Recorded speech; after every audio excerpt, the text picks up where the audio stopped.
comes my big solo singing part.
This is a brand new song. It's called Hate. Real easy to sing along to. You just go hate, hate, hate, hate, hate, hate, hate, hate, hate. That's the sing along part. You'll love it. It's really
single out everyone, you fucking jerk. You're not getting anything better. I was told nobody was gonna get kicked out if they were up on stage, so freak Paul, like, I'm gonna see Paul up here.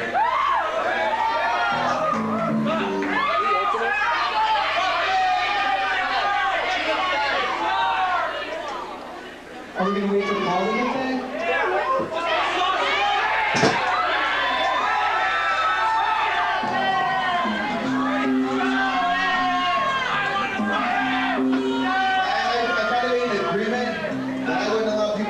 Shit up if people wouldn't get kicked out.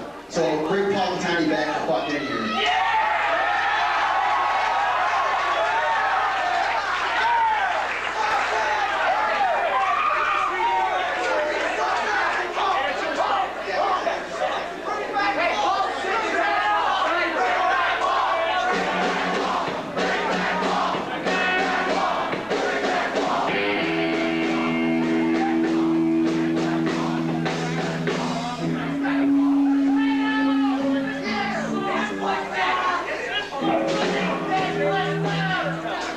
This song goes out for everybody who fucks shit up. This is Paul and Tiny, son.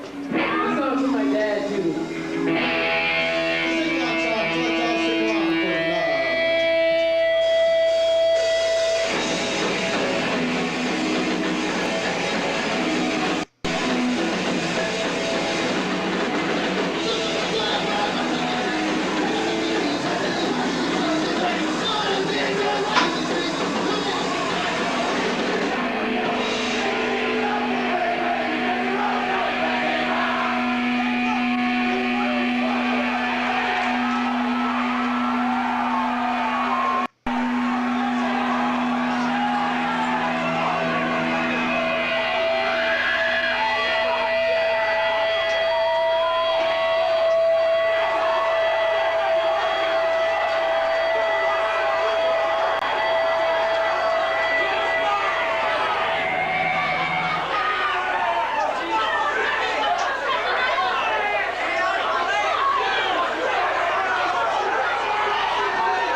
Dennis, and Eric Boyce getting their asses kicked for just protesting another friend getting choked.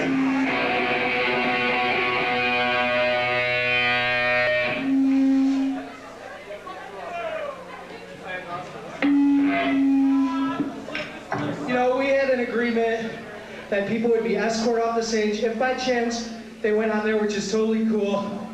Our friend Dennis Buckley from 88 Fingers Lee just got his ass kicked, and my friend Mike just got thrown out. Fuck. This is our last show at the Metro, so thanks a lot.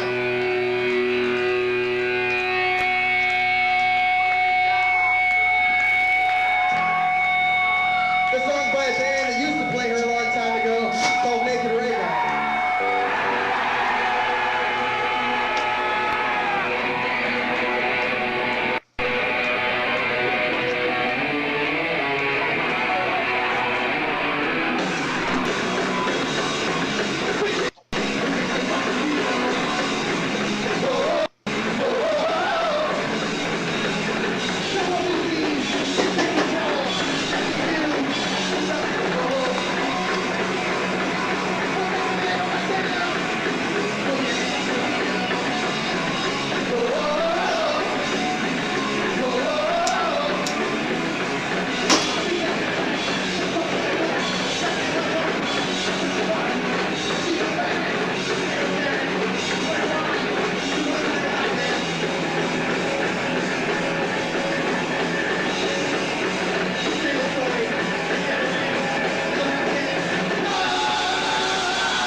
Hello, people. How you doing? I'm not having problems hearing myself. Anyways, thanks for checking out the e.d.show fanzine.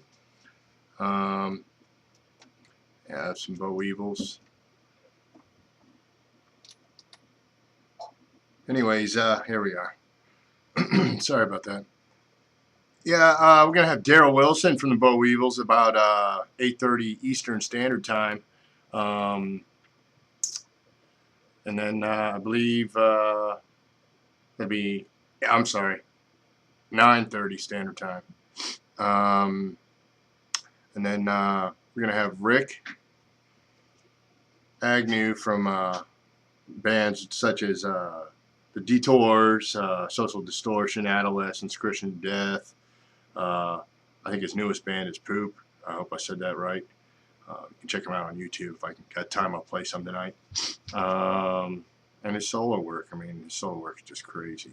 But I'm really happy to have Daryl from the Bollweevils, Dr. D. Doctor, I don't know if he goes by that, but I like saying it. It sounds cool. I guess I better get some stuff going on for while you're waiting. Anyways, I want to thank you guys for tuning in. We're the e.d.show. We're out of the Tampa Bay area, Clearwater to be exact. And some of my cohorts will be showing up. Dreb, Ellis is out there in spirit, and Dano's out there in spirit. Ellis hasn't made it out to the show. Hello, Ellis.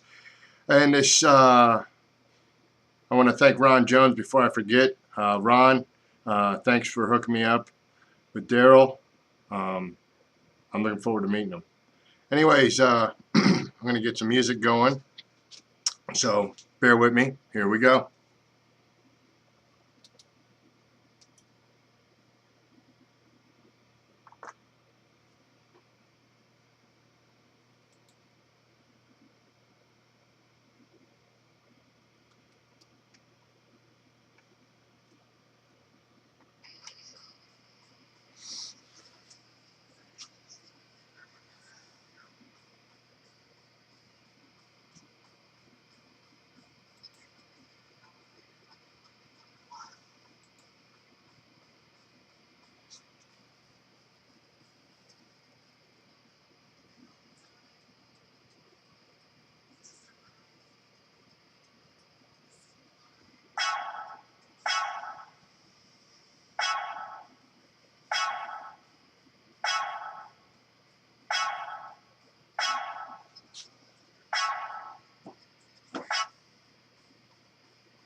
We now return to our Saturday afternoon movie, Lethal Justice.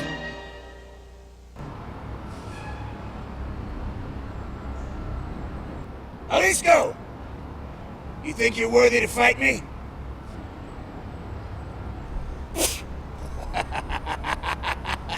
Stupid. I'm almost sad to see you go.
Fuck off.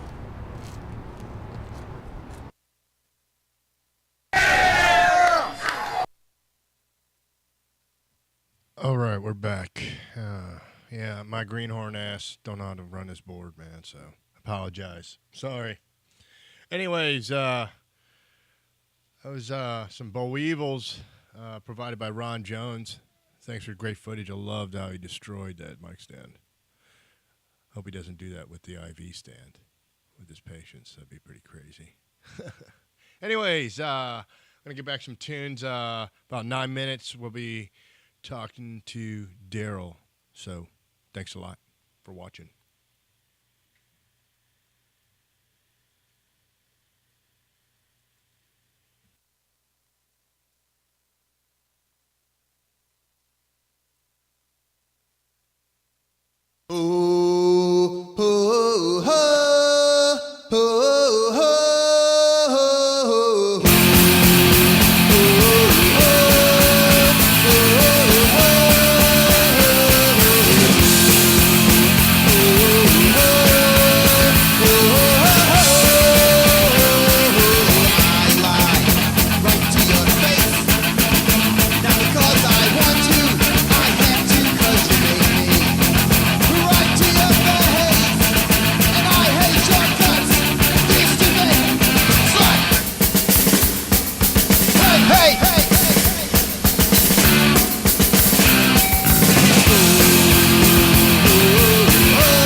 No, it's How? no, it's like this. How many roads must a man walk down before you call him a man?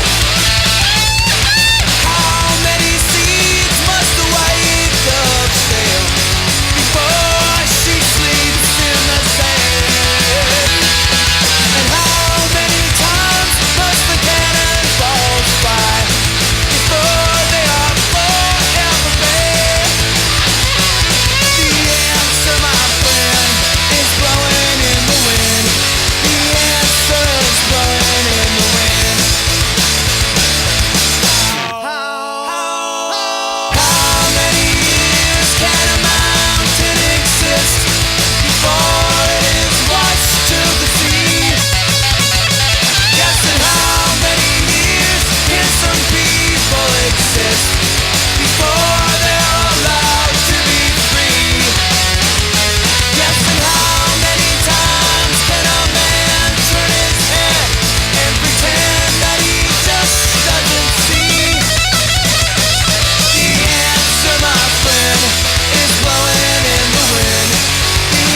I was walking down the street on a sunny day. Hubba, hubba, hubba, hubba, hubba. A feeling in my bones says I have my way. Hubba, hubba, hubba, hubba, hubba. Oh, I'm a happy boy. Oh, I'm a happy boy. Oh, ain't it good when things are going your way? Hey, hey. Yeah, my little dog Spot got hit by a car. Hubba, hubba, hubba, hubba, hubba. Put his guts in a box and put him in a drawer. Hubba, hubba, hubba, hubba, hubba. Oh, I'm a happy boy. Oh, I'm a happy boy. Oh, ain't it good when things are going your way? Hey, hey.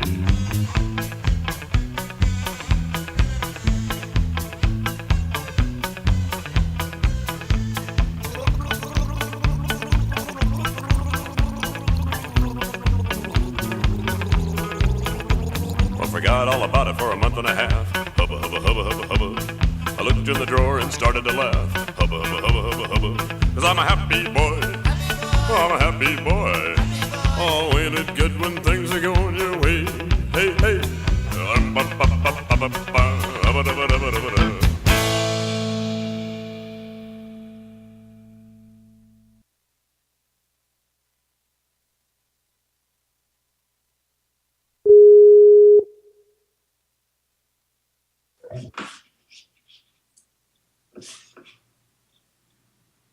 Hello, Eric. Hey, Daryl, can you hear me? I sure can. Cool. Everybody, we got Daryl Wilson from the Bollweevils. Hey, everybody. Whoever everybody is. I mean, it's like vapor. I don't know what's going on. I'm just like, this is like the Jetsons suddenly. Where's my flying cards? Past the year 2000. Damn it. Yeah, man. Who would have thought we'd be doing this in our 40s? I don't know how old you are. I imagine you're about my age. Yeah, I'm over 40. That's why I have to drink my constitutionals at times. So my Batman glass is full of my, Casa Noble crystal tequila. So I had to, there you go. Look at you. Cheers. Salute. Cheers.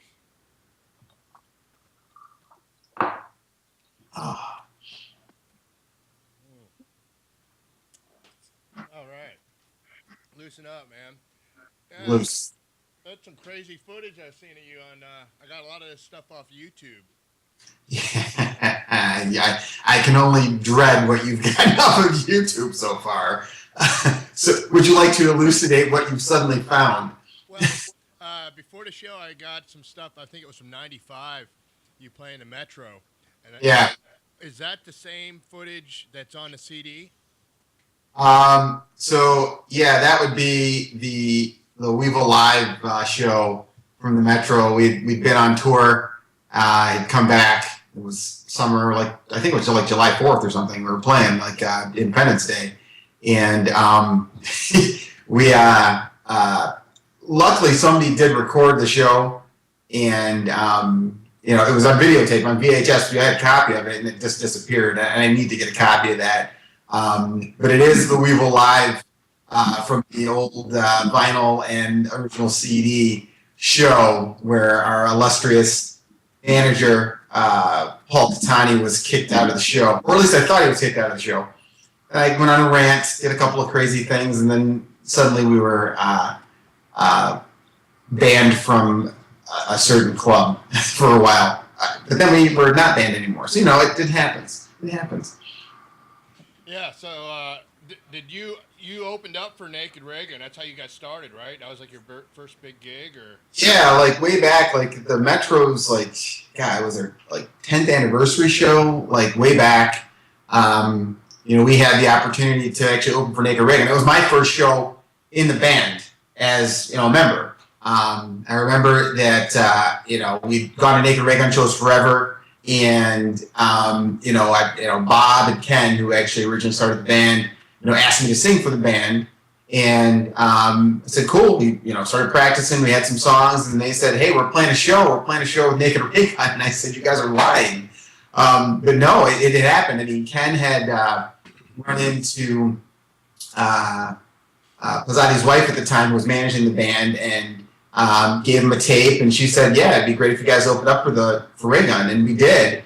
And it was at the Metro's 10th anniversary show, which was awesome. That was our foray into, or at least my foray into, being the lead singer of this band. And you suddenly get this taste of greatness, where you open up at a club, you go to see all these bands play, for the band that you idolize and all the guys you idolize. And then you go from there to, hey, we're playing this basement at the BFW hall, and we're going to play there for a couple of scraps of food and maybe a beer. So that's going from the pinnacle to the bottom really quick. So you have this goal to reach for, and we kind of climb back up that hill to the mountaintop again. So it was a good experience. It was great. Now our whole goal in bands, my goal initially was just to meet the guys in Naked Raygun and some of the bands that we idolized. And we got to do that, and then kind of become another Chicago staple in ourselves, where people go, I met Ken from the Bollweevils, or I met Bob, or Pete or Brian or whoever else, and say I met those guys, which is kind of cool. Everything kind of comes full circle. As long as you work towards a goal, you can get that, and we kind of worked really hard to get there. Hopefully, we'll stay at some level for a while. Now, you think it just seems like the bands that I've met so far from Chicago have all been very similar, and it's a good quality. And it's like you guys are working hard, and you're not assholes about it. You know what I mean? It's just like you got time for your fans. You're real. You're not. Well, yeah. I mean, I think that assholery can be interpreted by lots of different people in lots of different ways. I mean, some people may think that that we are assholes. some people might think that.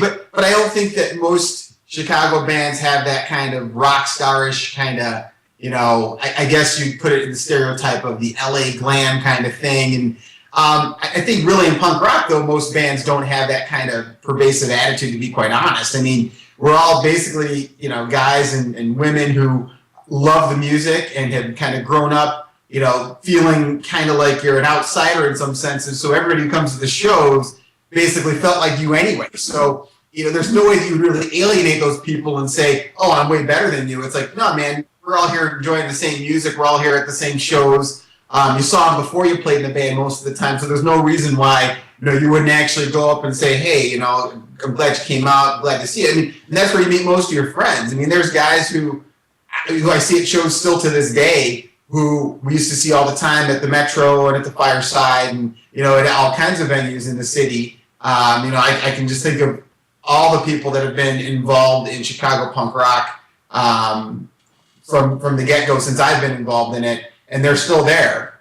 They come out to shows sometimes, they crawl out of the woodwork sometimes, and they're there. But yeah, I mean, I guess the attitude of a lot of Chicago bands, I'd say the one thing that's kind of, similar to all of us, we all kind of have jobs most of the time to kind of get the bills paid. And, so we have the, I guess the realistic view of, hey, we're doing this because we enjoy it beyond anything.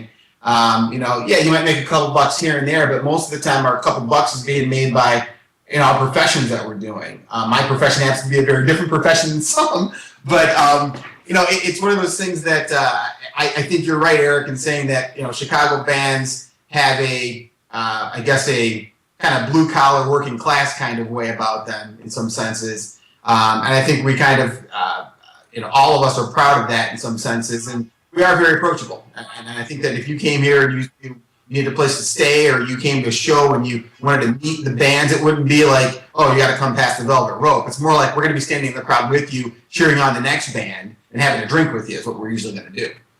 Cheers. Oh, we're drinking again? Yeah, are you ready?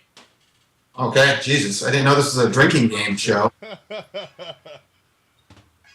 So we've already gone Batman. So we got the Batman shot glass. So one War on Crime. Then we got the Punisher's War on Crime. So we'll start. Wow. So here we go. Oh, man. Whew. Hey, what are you drinking, tequila? Yeah, I'm drinking, let's see, I reached to my office and I have tequila sitting there. It's like, I got my Casa Noble crystal tequila. Very tasty, very good stuff. I suggest you all go get some of this. I'm not being at all paid by them to say that. It's a very good tequila. I do like tequilas, as some of you know at shows. I do like tequila. This is a very good tequila. A buddy of mine just bought it for me because I'm covering a couple shifts for him, so he bought me a bottle of it, and I really enjoy it. It's really good. I do drink Patron, but this is really good that my buddy bought for me. It's like drinking Budweiser and Heineken, huh? I'll drink all that stuff too. I mean, that's the whole thing. I mean, I'll drink. It really, you buy me a drink, I'll probably drink it. Oh, no. That's the thing. So, at practices, usually our drink du jour is beer, whatever beer is available in the fridge. So, as you saw some of our posts before, we did drink a lot of Strohs at one point, and we still do drink a lot of Strohs. PBR's there, Old Style's there. Didn't have the Iron Maiden beer at the last practice, but our manager was supposed to bring it, didn't bring it. So I blame Paul Catani for that. Yeah, is Stroh's a big beer up there? No, no, that's a joke. One of my buddies actually distributes the beer, so it's nice to have a friend of ours who actually distributes Stroh's. So it's good to drink when you have a friend who has it. Yeah, well, I haven't seen that beer down in Florida in probably 15, 20 years. What? Florida's still behind the times? What the hell? We're advancing up here. We had it for a while, and then it just disappeared. We had a Stroh's plant and everything. Did you guys vote it off with like hanging chads or something like that? That was a timely joke because it was like years ago. That would have been real. Yeah. It's probably about the same time, honestly. Hi, Dreb. That's Daryl. Daryl. Hey, how are you? This is my co-host, Dreb. Hi, Dreb. How are you doing? Fine. Just getting in from my volunteer work. I Beautiful. brought the rabbit. Oh, nice. Does the rabbit speak to you in any way, like Donnie Darko or anything like that at all, or no? Put some headphones on. She's a little on a delay right now. I see.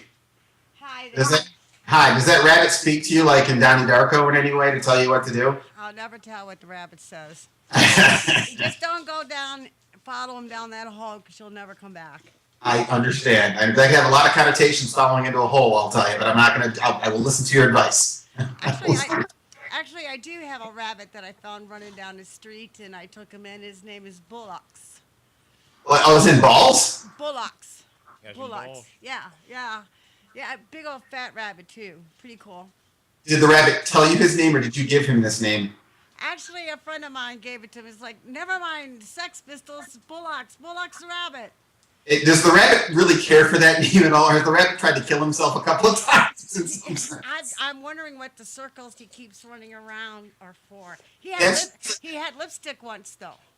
I know he's got balls somewhere. I mean, if you look at most animal behavior, I would think that if an animal's running around a cage in circles or doing these odd things, it's psychologically damaged at that point. So Bullocks actually has some problems. You might want to get him a rabbit psychologist or something to help him out. Oh, exactly. And I'm waiting for him to try to hump my cat because he keeps eyeballing the cat and follows the cat. Considering that cats and rabbits are mortal enemies, if he attacks the cat, he will probably die. He's a big rabbit, the rabbit, believe me, will kick ass because I also have a ferret. Oh, God. Man does domesticated ferrets to hunt for rabbits and rats. So I never knew that. I'm a foster. I foster animals. Nice. Lizards and weasels, awesome. Yeah, I call a ferret's not an actual weasel, but I'm a big fan of Trailer Park Boys. Nice, very good. I love Trailer Park Boys, and Trailer Park Boys, they have the shit weasel.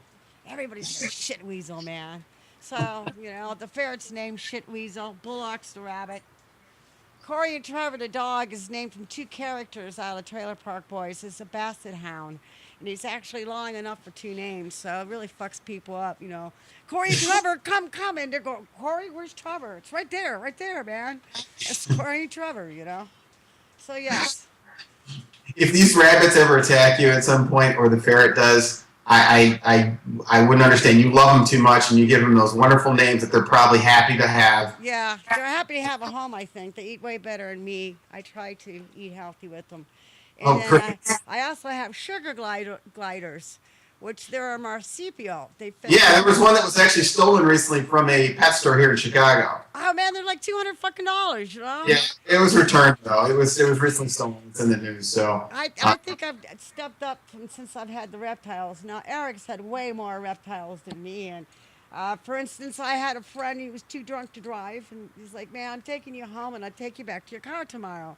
And I made the couch out for him and everything, and I go in my room, and about 5 minutes later, I hear this. Ah! Drum. It's like, oh man, it's my lizard. Don't, EJ, just yell and he'll go away. You didn't tell me you had a green thing, you know.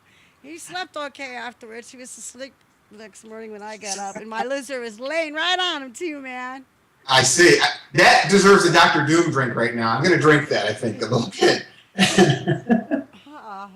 I swore off Jaeger from last week's show. Oh, man. How about a little vodka here? Yeah. Can't go wrong with vodka. Yes. So where are you? So you're in Chicago? Yeah, I'm in the Chicagoland area, yes. I do a thing for hepatitis C, and we have a support meeting tonight, and we're doing a thing where you call in and you tell your story on your treatment and how you did and whatnot. So I may be going to Chicago if they take my story.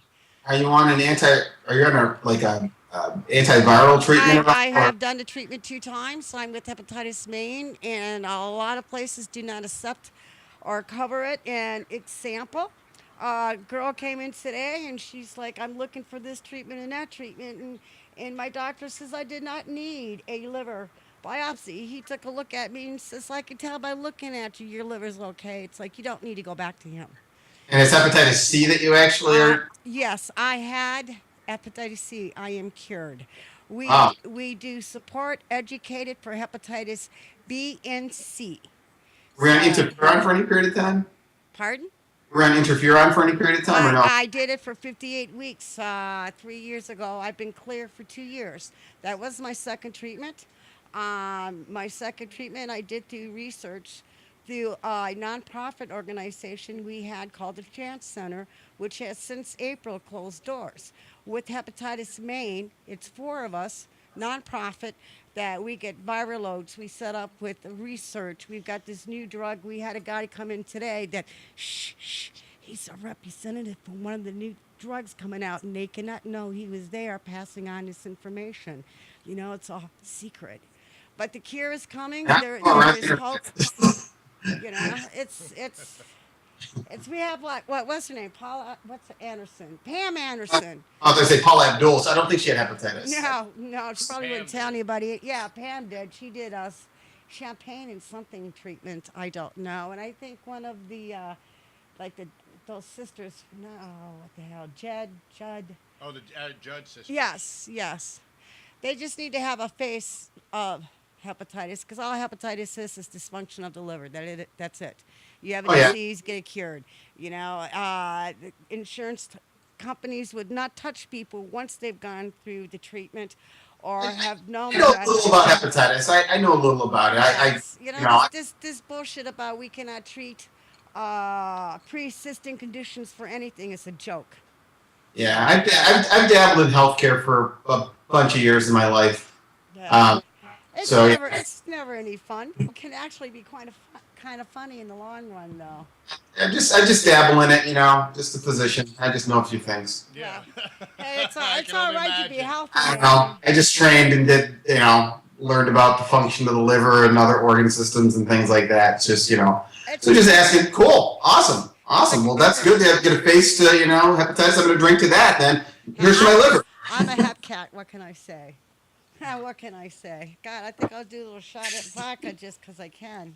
So, have you done that to any IV stands? What you did on, I showed some footage of you destroying that mic stand. Have you done that to an IV stand yet? I've never done that to an IV pole. No, no. Do you have a Jekyll and Hyde to you? Is that what it is? No, I'm not bipolar in any way. No, I mean, there's a whole story behind that whole microphone thing. So, I mean, did Ron Jones get on and start asking questions and say somebody should ask me about that? I'm looking at I haven't been watching the message board, but he sent me the video and I played it tonight. I love it, man. I love it. Ratty Ron. I love Ron. I love Ron. So, there were a lot of technical difficulties at the show. The microphone had gone out like 4 times during the show. So nobody filmed that part of the show where the microphone had been cutting out intermittently throughout the show. And I made a gentle suggestion that this microphone should not go out again. I just made a suggestion on that. And it did. and it was a little frustrating at the time. And so I acted like a big baby and took the stand, threw it on the ground, and attempted to stomp it into the ground to destroy it. And it did bend in a way that it shouldn't bend. So, you know, and the thing is, the sound folks over at Reggie's are I mean, I love the people at Reggie's, and we've gotten along well with them. They're great people, and everybody at Reggie's is great. They always treat us well.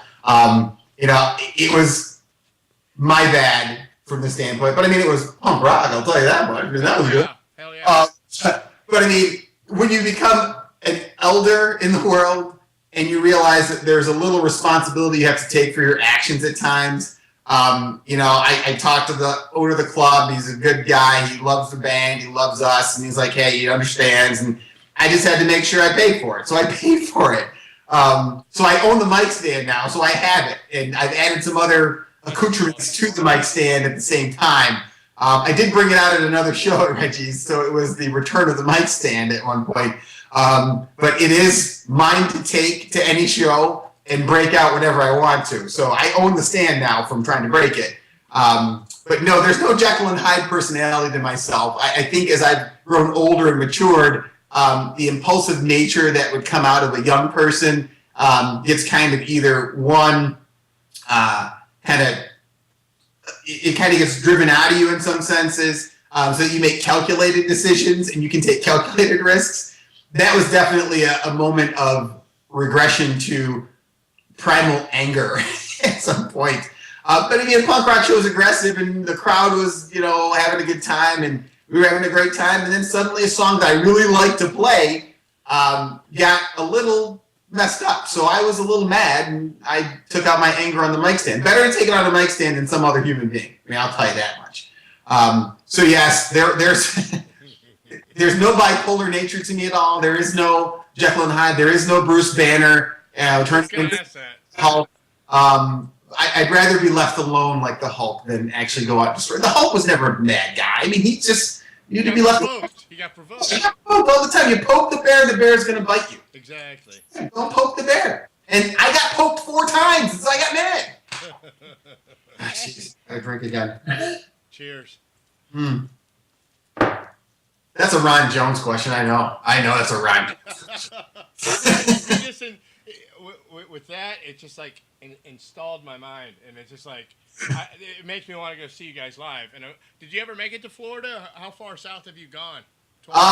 You know, they're kind of, but not me personally. The band did make it to Florida, like on the tour that kind of broke us up the first time. You know, they had I had to leave the tour in Texas. I had to leave the tour in Texas. I had to start residency, so I had to leave in the middle of the tour. And the guys continued the tour without me, and they did go to Florida. They had a great show, and then they came back to Illinois. We played a show, and at that point, the damage was done. They were justifiably angry because it was like I abandoned them in the middle of the tour. So the band, we played another show, and then we played another show after that and broke up, and left on not so, great terms at that time. But as you mature and get older, you realize that, hey, we like doing this and we wanted to play again, and we got back together in 2003 and then got back together again, and we've been playing ever since, basically. But have I made it to Florida to play yet? No. Would we love to actually play some shows out of town and get down there? That'd be great. I mean, the fest would be great. Yeah, we'd like to get out of town and get down there. So if the situation is right for us, we'd love to go out and play, more out of town, and that's what we're looking into doing if we can. Now, how is your professional life, occupational wise, with the band? I mean, I know your occupational is your main priority, but right. I may be speaking out of turn. I don't know, but. I mean, you could be collecting comic books on the side. I don't know if you have a comic book business or something, but I don't know. There's a comic book there. There's another comic book there. There's another comic book there. Another comic book there. Nice. I'm not going to keep pulling comic books out, but I could do that because I do collect comic books, so I do. But no, I don't have that as a business. That's just a complete hobby that takes money away from my family. So my children have to eat comic books sometimes. They have the Superior Spider-Man or things like that, or Captain America. But no, the band and our professionals, all of us basically have jobs that we have, and we're professionals. Like I said, most Chicago bands have individuals that have other, professions on the side that they're actually engaged in. But yes, my profession being pretty unique as it is, being a physician, my profession does have some time constraints, but I'm an emergency physician. So I actually know when I'm working, when I'm not working. So I may have, a bunch of shifts that I work in a row, and I'll do some of my administrative portions of the position, and then I'll have a bunch of days off. So we could probably go some places when I have those days off. So it's not really a hindrance in some senses. When I was a resident, it was a little more difficult because you had more time spent in the hospital than anything else. So, and as a medical student too, but we still found a way to get it done. So that's the thing. It's we always found some way to get a tour put in or to play some shows and get things done, because we enjoy doing it. So I would never say that any of the things that we undertake are hindrances in any sense. We just try to work them in because we enjoy it. The band is something that we enjoy doing. So it's a part of our recreation, a part of our, our time to let off steam, a part of our time to hang with great friends, because we've been friends for, God, longer than I've been a physician. Longer than I've been married. I've been friends with these guys. So that's something that we'll always have, and really our friendship is what kind of keeps it going.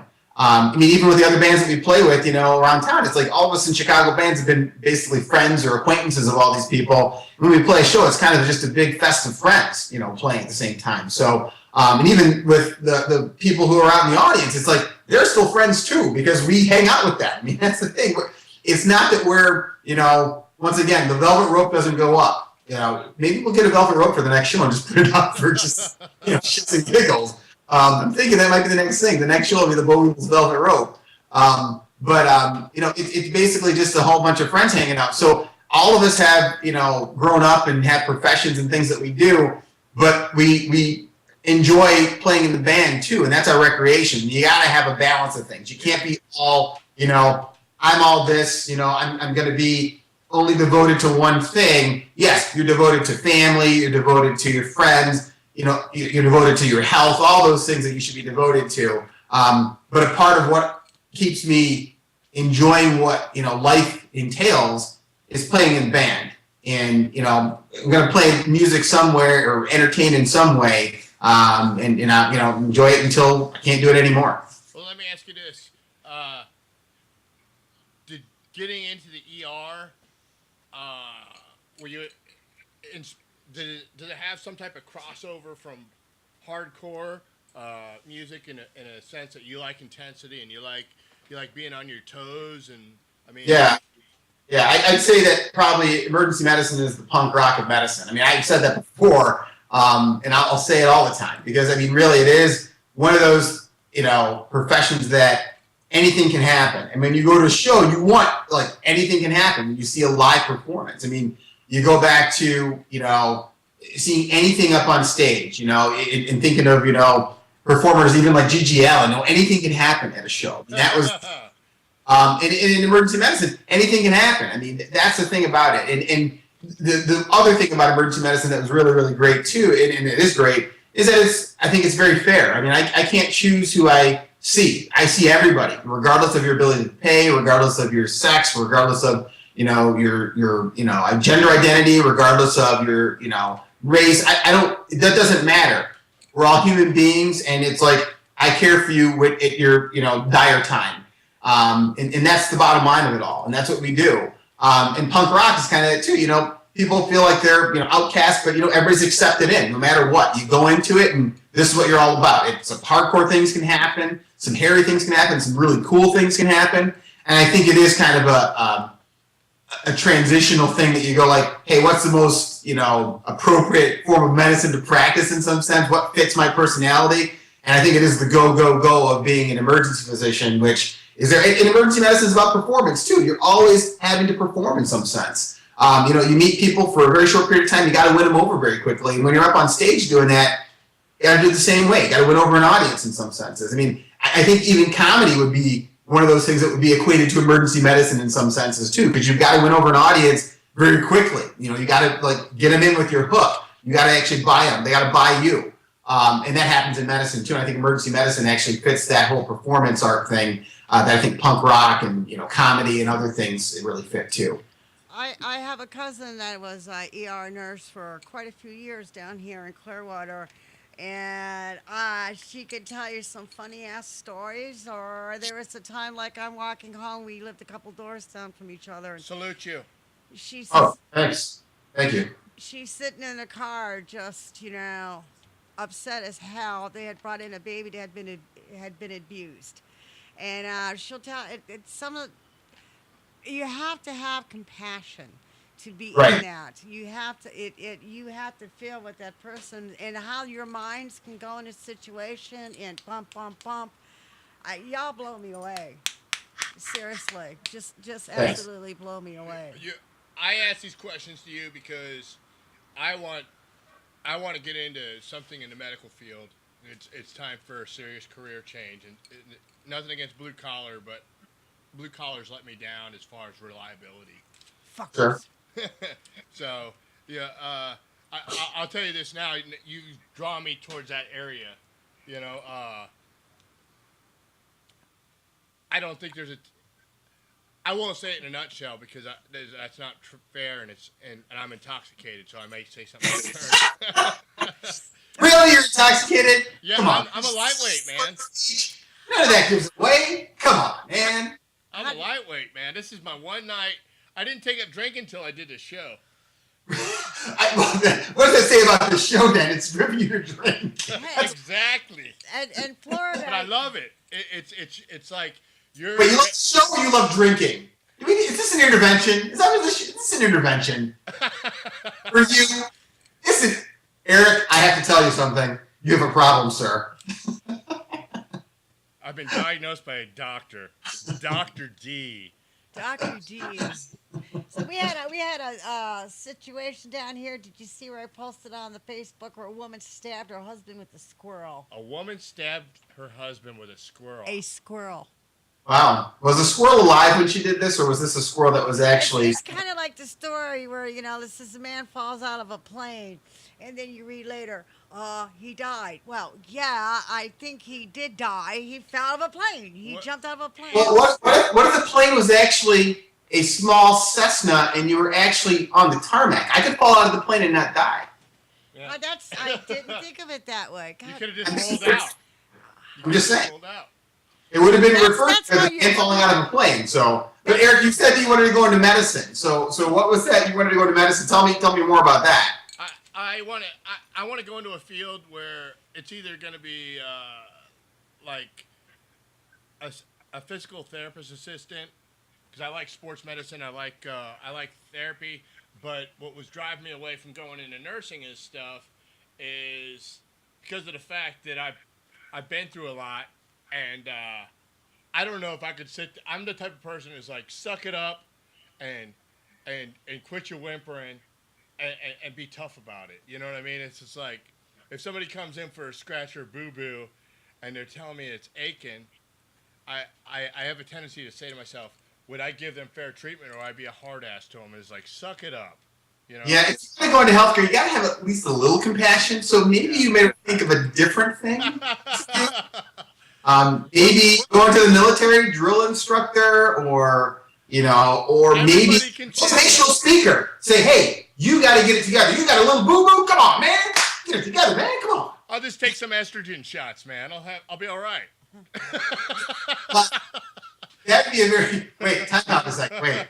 You're taking estrogen shots and you're going to be a motivational speaker. Are you saying it's going to make you very, very soft and nice, or you're going to grow boobs? What are you trying to do? It's going to make me sympathetic. It'll also make you, when you start growing boobs, then I'm going to drink right now. Okay. God, I hate it when man boobs are bigger than my boobs.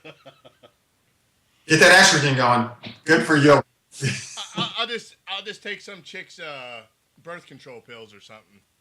I highly suggest against that, but if you want to do that, if you could please just, tape the progression of what happens to you over time and post it, I would like to observe it and watch. And I'd like to then comment on it at times and say, I told you so. That's but no, I mean, if you're really looking at doing something and helping professions in some senses, I mean, you got to have some sort of compassion. I do honestly though. I do like helping people, but there's a point where you have to draw a line and just be like, I don't know how to say it, but like, come on, I mean, like I know you watch some sports and stuff, and they're like, come on, man, it's just like, come on, really. Are you that stupid? Did your brother breed with your mother? I mean, come on. But if you think about it, I mean, that's more of an issue that is somewhat societal in some ways, that people would rather be ignorant about certain things, because if you have to think, it takes energy. And people don't want to waste energy on anything besides finding a way to make themselves feel really good sometimes. So, it's not blatant. I'm not saying about individuals. I'm saying about just generally in society that you find that might be a pervasive kind of undercurrent where there's a general dumbing down of things, where people will discount, scientific evidence of things, or people will find a way to allow opinions to dictate, exactly what they believe. And if you have an opinion, like everybody does, you can find a venue that will actually support your opinion no matter what. So there's no way to bring factual discussion into any kind of, discourse. And that's a problem. So when you want a person to understand, their own physiology and the way that things work, and that they'll get better, there may be some opinions that have actually swayed already, that they say, hey, wait a minute, you need to give me X to make me better. Or, I need to be better now because I can actually get instant gratification by turning on my computer, clicking a couple of things, and something sent to me in 2 days. So everything else should be that way. But, that's not the way things work. I mean, time still has to move forward in some senses, and people have to learn patience at certain things. So, I mean, it's a matter of us who are parents to teach our children how to be a little bit more patient about things, and at least, pointing out to people sometimes the folly of their ways, and not in a way that's disparaging or, discounting their own thought, but just pointing out that maybe there's a better way to think about something. So, I mean, it's hard to do that because, people get discouraged and frustrated when they keep on maybe saying the same thing over and over again, and they don't think they're getting an answer that's, sufficient. But I mean, if we're going to survive as a species of human beings, we have to learn to, be more understanding of each other and find a way to actually, think a little bit more. It might take a little bit of energy, but you know what? That energy is not going to be wasted. It's going to be actually energy put towards a goal that is achievable, a goal that's going to make us better off in some senses. And, I think you got to keep being idealistic in some ways and looking towards, moving towards a forward momentum and not moving backwards in some senses. So, I mean, going back to your point of saying that, hey, you get frustrated with people and you draw a line, but that line can change too. I mean, because those individuals may not be ready to cross that line yet. And you got to figure out why they don't want to cross the line. Are they afraid of something? Is it because they don't understand completely because you're explaining it in a different way? You got to sometimes do a little extra work too to kind of pull people forward sometimes. But you're right though. I will tell you, I mean, as a person who's truly capitalist in the way that you can't suddenly have this collective mindset that also says you owe me something and I'm also, a person that I'm entitled to this. It's like, no, you have to work too. There's no entitlement. You have to work to get something. Do you think compassion gets mixed sometimes with the word pity? Yes, I think it does. And I agree with you.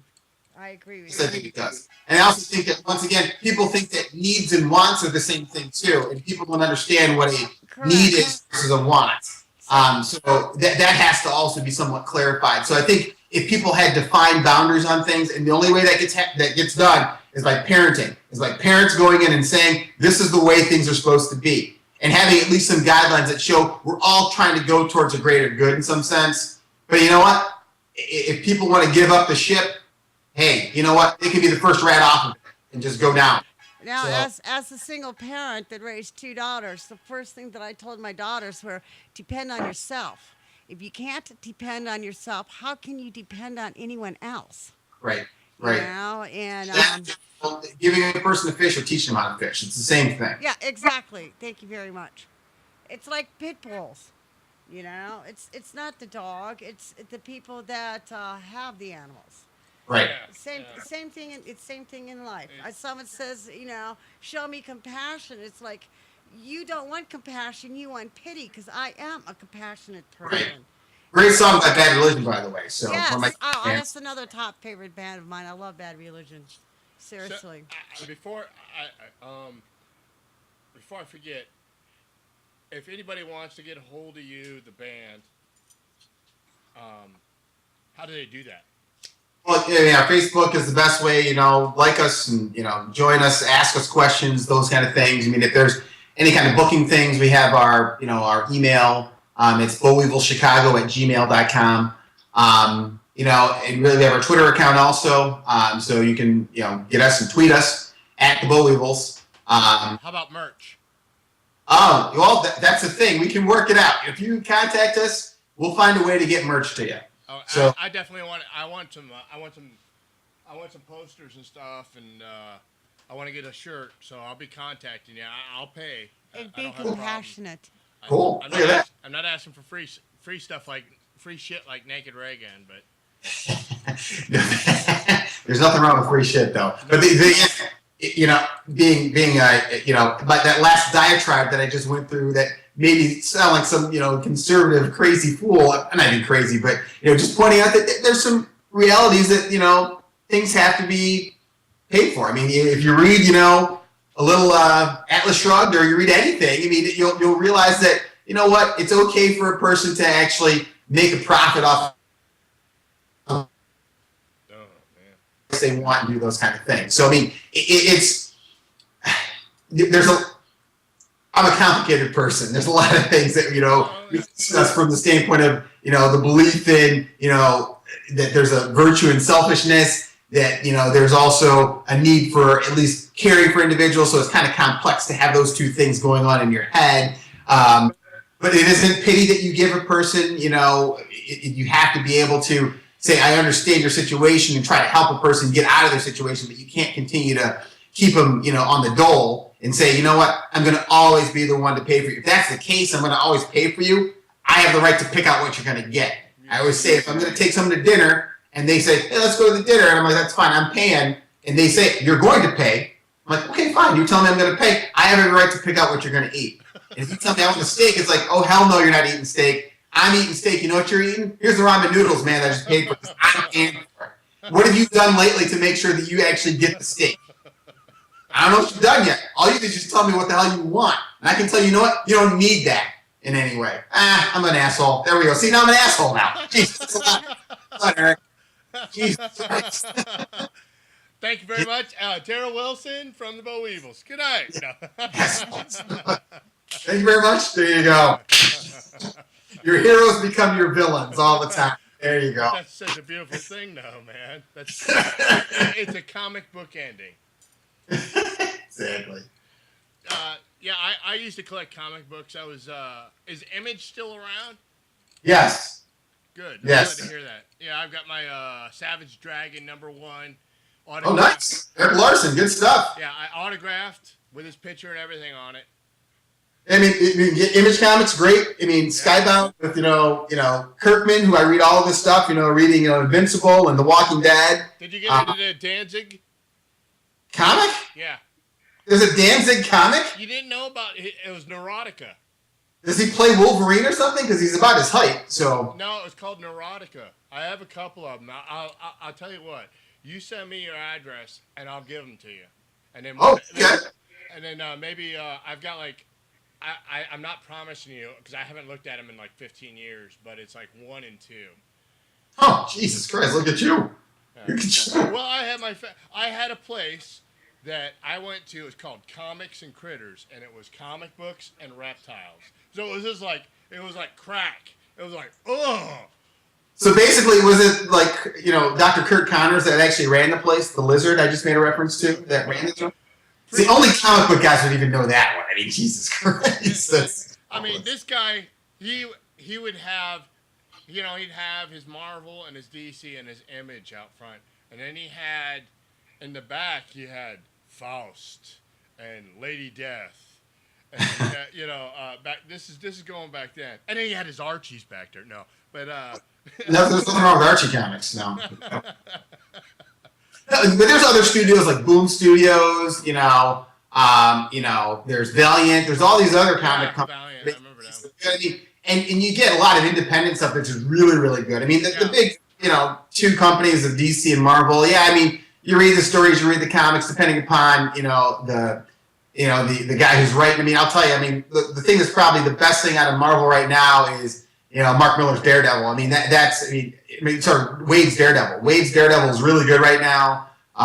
That's really good. And even at DC, reading, Batman is great. So, there's a lot of stuff that's really good. But a lot of the independent stuff is really, really excellent. And that's the stuff that you really want to get to. I agree.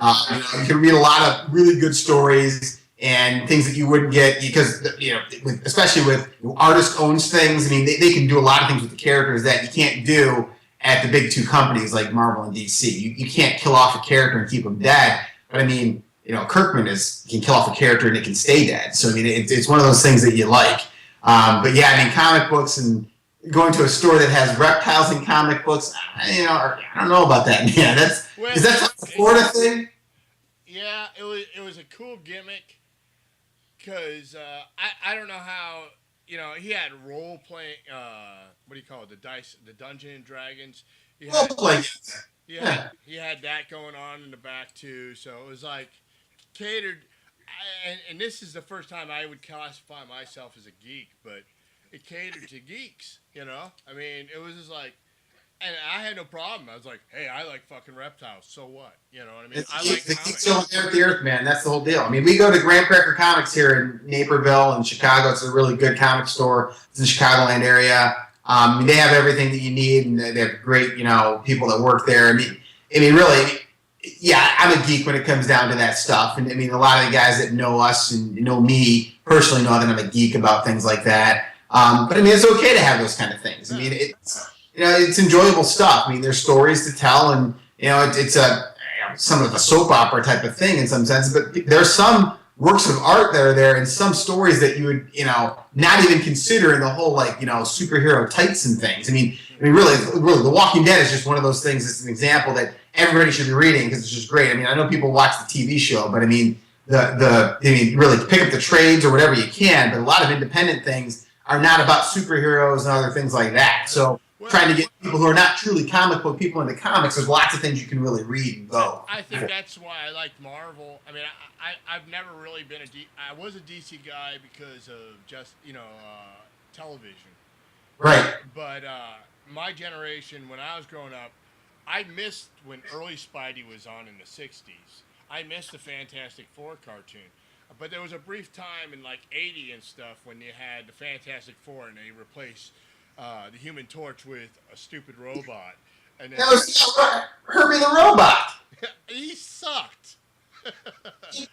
he did, but Herbie the Robot. That's Reed Richards was a Herbie, and they're all good. He's the equivalent of a Timex Sinclair or a Texas, a TI, whatever, or a Vic 20. You know what I mean? That's the way I felt about him back then, even. You know what I mean? Still tweaky from Buck Rogers, I'll tell you that much. Exactly. Dr. Theopolis, come on. Well, you had the hots for that princess with the feathers and stuff. Not Hawkwoman's wife, but the chick. No, you're talking about Princess Adala? Yes. Yeah, from the Draconians? Come on. I always thought Aaron Gray looked old, but Aaron Gray looks awesome, and she still looks awesome. Each his own, To me, if you've seen her recently, she looks really good, man. Well, I bet you Catherine Bach looks good right now, too. Maybe. That's probably true. You know who looks really bad, though? What? Gil Gerard. There you go. Gil Gerard looks bad. Oh, well, let's drink to Gil Gerard. To Gil Gerard. Far beyond the world I know. Far beyond my time. Well, that's great that you can relate to that stuff, man. I would definitely like to get you on the show again, Daryl. I don't know if you had a good time or not. Oh, yeah, it was fun. I thought it was a great time. Cool. Anything out there in cyberspace where they're asking the question to say, hey, ask Daryl about that stupid thing that he said about blah, blah, blah, and then he said this, that son of a bitch owes me $10. He hasn't paid his bill yet. Something popped up on my screen, and I'm not used to this. Let me see. They're probably like, shut that son of a bitch up. That's what I'd say.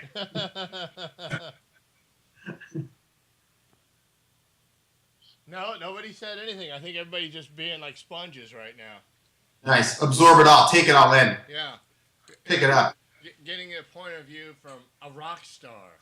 Please. Anyway, enough of that.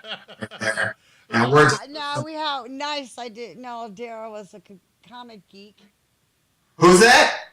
That was Monkey 13. Nice. I didn't know Daryl was a comic geek. Oh, dude, yeah. Half the shirts I wear on stage are comic book shirts, for Christ's sake. That's awesome. Now, let me ask you, your vertical leap when you're up on stage, I've only seen pictures and stuff. I haven't actually seen any video. I've seen some videos. Actually, I'll take it back. Where you're jumping up and down. How tall are you, and how much of a vertical leap do you have? I am, 6'5", about 226 pounds. And my vertical leap, God. Could you jump on top of your desk? Your desk is like 30 inches high. Probably. I mean, I can do a good, 24-inch box jump pretty easy, when I work out. So, CrossFit then? I do CrossFit, yes. Yes. Let me ask you, I'm a weightlifter. I'm old school bodybuilder style. What is your opinion as a doctor with the CrossFit? I mean, I have a herniation at L5-S1. So I've gotten away from the heavy squats. I used to squat over 400 pounds. I used to bench press over 400 pounds, blah, blah, blah, blah, blah. That was just his first girlfriend. Ta-ta! I wish I had that symbol crash. The rabbit bites you on the balls. There you go. With the Naked Ray Gun interview, Eric Spicer was right next to a drum kit, and she told a joke. Go ahead and tell that Italian joke, or the crashing into the wall with Dale Earnhardt. Oh, what happens when an Italian hits the wall? They go wop wop. I don't think I appreciate that. That's not very nice. I'm Italian. But still, I still don't appreciate that. I'm going to call it out and go, that was kind of shitty. But my mom really. We got Naked pissed. Ray Gun, the whole band, to do a cymbal crash. It was just so cool, man. It was just like, it doesn't matter the cornball. Yeah, let's cymbal crash for racism. Hooray! Fuck that. God. You should hear my blonde jokes.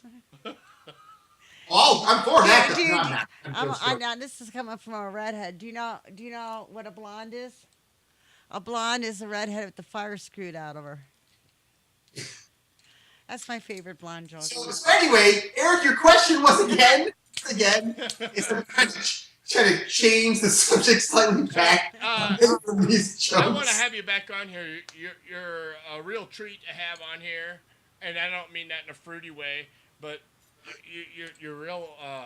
I'm happy to have met you, Ron. I'm thinking of Ron Jones. Daryl, I'm really happy to have you. I'm going to segue back to you asked a question about is the position for you working out in some senses. I mean, really, if you're doing CrossFit, I mean, you can scale the workouts. I mean, you might have an injury, and you got to be careful because there's a lot of stuff that your back can actually be injured on. But you have to scale things to do other, workouts, other movements that might actually stimulate the activity that you're into. So you can work around some injuries, of course. And I think that, doing, very intense activities for a short period of time more frequently is going to be better off for you in the long run anyway. So, I agree. I agree. I think it, in a lot of aspects of that stuff, it probably helps your joints and stuff and the elasticity because I understand your body stops producing a lot of the stuff that it used to do in the same amounts. Right. So everything hardening up and stuff, and it put it in a nutshell. But I I was looking at it from a 43-year-old guy that's been in 23 car accidents. My approach, I wouldn't do it because I still consider myself a China doll. You know what I mean? You kind of have that look that your skin is so pale and porcelain. Like it's like, wow. I feel like it sometimes, man. I have my good days and I have my bad days, man. This is one of those. What day is this now? This day is 2.5 weeks from a second-degree burn on my right foot, and pelvis pain from being run over. So I feel pretty good. And liver failure from all the drinking you've done. No, the drinking's really light. I went about 7 years without drinking. Oh, there you go. Good. Yeah. Good. Yeah. I had about 7 minutes without drinking. I'm one of those guys that'll do real good in the gym and stuff and be real healthy. And then I was like, okay, I can go ahead and eat a pound of sugar and I can go ahead and eat red meat for 4 weeks and do this and that. You know what I mean? Well, part of the thing, I mean, I'm older than you, Eric. But I mean, the thing is, we just played that show with, the Bomb that, Jeff Bazzotti in the band, and also with 88 Fingers Louie, and all good friends. All the bands are basically good friends of ours. We just played that show on December 21st, and we're getting all those pictures of me bleeping like a monster. And people that are at the show can tell. I mean, as a guy who's in his 40s, I still can bring it, and it's about keeping yourself pretty healthy and working out, and basically playing shows like we do. I mean, we're still playing shows now. We're still out there trying to get, we have new songs that we're going to record and get out there. And, we're just still trying to keep ourselves in the mix. And, we got our Facebook out there. So definitely join the Facebook, get more likes there so we can have, communication with all the fans who may not know we're still out there doing it. And, we got stuff planned for this year. I mean, it's 2014 and we got new stuff planned. We got some shows up. New releases coming out? Anything new coming up? We got a couple of songs that are in the works. One of them we recorded before, which we need to kind of, tailor up and re-record. But definitely that's one of our plans. We want to get this stuff recorded and get that out so people can enjoy it. Yeah. I still think we sound pretty fresh, when it comes down to what we've been playing. We're playing a lot of old songs we haven't played for a long time. So that's one thing that we're bringing out too, is songs that people would never think we'd play, or suddenly we're playing them. So, really any show we play is going to be a treat for people to come out and see. Well, let me ask you this. Go ahead. How many songs does the Bollweevils have? How many songs do we have?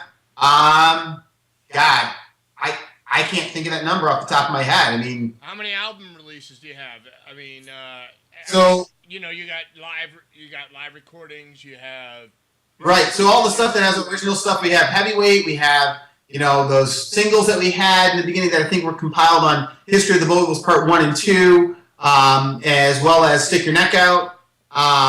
So there's, 4 good releases that we have, which people have picked up and have, with the Deadly Duo, 12-inch that we had.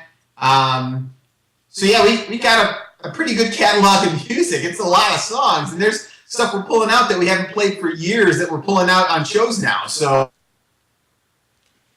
Radadron had a medical question, so let me see if I can get Radadron. Radadron, are you out there? Type in your medical question for Dr. D. And you can pick all our stuff out on iTunes. I mean, that's one thing that's out there. I mean, iTunes has all our stuff to pick up. If somebody hasn't gotten this stuff, iTunes is the way to get it. So, hit iTunes, hit the Bollweevils, buy our stuff, and you have it there, which is kind of nice. We got new stuff that we hope we can put out soon. We got, shows planned for 2014. Hopefully we'll get out of town. That's what we're trying to plan to do, to get out of the Chicagoland area and play outside of our zone here. Just making sure the shows are right. So, we're out there, hit us up on Twitter and Facebook. We're ready for you guys. We've been there. We're still playing. We're doing it. We're bringing it like, we're in our 20s. And people who've seen this can tell you that we're still going to bring it straight to your face. Oh, Radadron is Ron. And I guess Ron isn't asking. Ron, come on, ask your question. We're on a 15-second delay about. So, Ron, just ask a medical question. Maybe it could be an ingrown toenail. If it's Ron Jones, I will not take any culpability in what I tell him, because it is Ron Jones. It says, why Wife just broke hers. What'd she break? A broken toe. And ER visit. Okay, I missed the one. It says broken toe worth an ER visit. Wife just broke hers. So I brought it up, and I guess he took his wife to the ER without me knowing. So I'm clear. Well, if it's the tip of the toe, no, not most of the time, no. I mean, you can buddy tape the toes, you'll be fine. But if it actually is something that spiraled that may require pinning, then you should probably get a film. You know, take a day and see how she does. Buddy tape her toes together around and go from there. By the way, this medical advice, you cannot sue me, Ron, because I know who you are. And is that the same one that owes you $10? Who? I don't know anybody $10. Oh, I thought you said Ron owed you 10. Maybe Ron does. Ron, you owe me $10 for that advice, by the way. He owes you 20 now. In fact, he owes me more than that, to be quite honest. I mean, if I walk through and see you, it's probably $500. You owe me $500, Ron. Well, Ron told me because we hooked up together via him. It was after the Naked Reagan, and he says you should talk to Daryl from the Bollweevils. Yeah. And that's when I reached out to you. Yeah. He said that you would call it even. Yeah. Okay, it's fine. Whatever, Ron. That's fine. It's even. Say Ron's come to like a bunch of shows. It's always good. Ron is a great guy to be at shows. He's fun. Brings his daughter out. She's a really, really good kid. He's raising her right. She's a punk rock kid, but she's doing it the right way. Ron's a good guy. I like him a lot. He's a good person. I consider him a friend. So I mean, whatever Ron needs, if he needs to call me about something, that's fine. That's fine. And he doesn't owe me anything at any time. He's all good. In fact, I feel bad because he was actually in town one time, and they had a punk rock show being played at a place called the White Tavern, which is actually in my town. And I didn't realize they were playing punk rock shows there. And he was down there. It's like literally down the road from me. And I didn't have a chance to make it out there. So I owe Ron, a timeout for hanging out and drinking and going to a show or something. Yeah, he's talking about that right now. He says, now, or a shot and a few beers. Right. You guys are on the same wavelength, man. Yes, we are. Which is sad and scary in some senses. It's got to be the dreads, man. It's maybe, or it's just a Chicago mentality of all of us. Yeah, exactly. Well, Daryl, I'm really happy to have you on here tonight. Glad to be on, Eric. Man, I'm so impressed with everybody from Chicago. I haven't met an asshole from Chicago yet, man. Thanks, man. I'm glad you have me. Now, I can't say so much about New York, but, Hey, Ron, have you ever made it over to Michigan? Ron is not. Daryl, excuse me. Daryl, have you ever made it over to Michigan City? Michigan City? Uh-huh. No. It's across the lake there in Indiana. Yeah, I know it's in Indiana. I mean, we've driven through there before, but never stayed there or hung out in Michigan City. What should I do there when I go there? No, it's just a little side town where everybody from Chicago goes to hang out. But they do have the Al Capone house. Oh, do they? Yeah, and if you fly over it from the sky, the house is built like a machine gun. It's pretty cool. I guess I have to make a visit there now. I got to add this to my bucket. There's nothing to do in Michigan City but drink. Oh, well, I can do that in my house too, actually. That's a little shy town, I guess you'd say. Great pizza, though.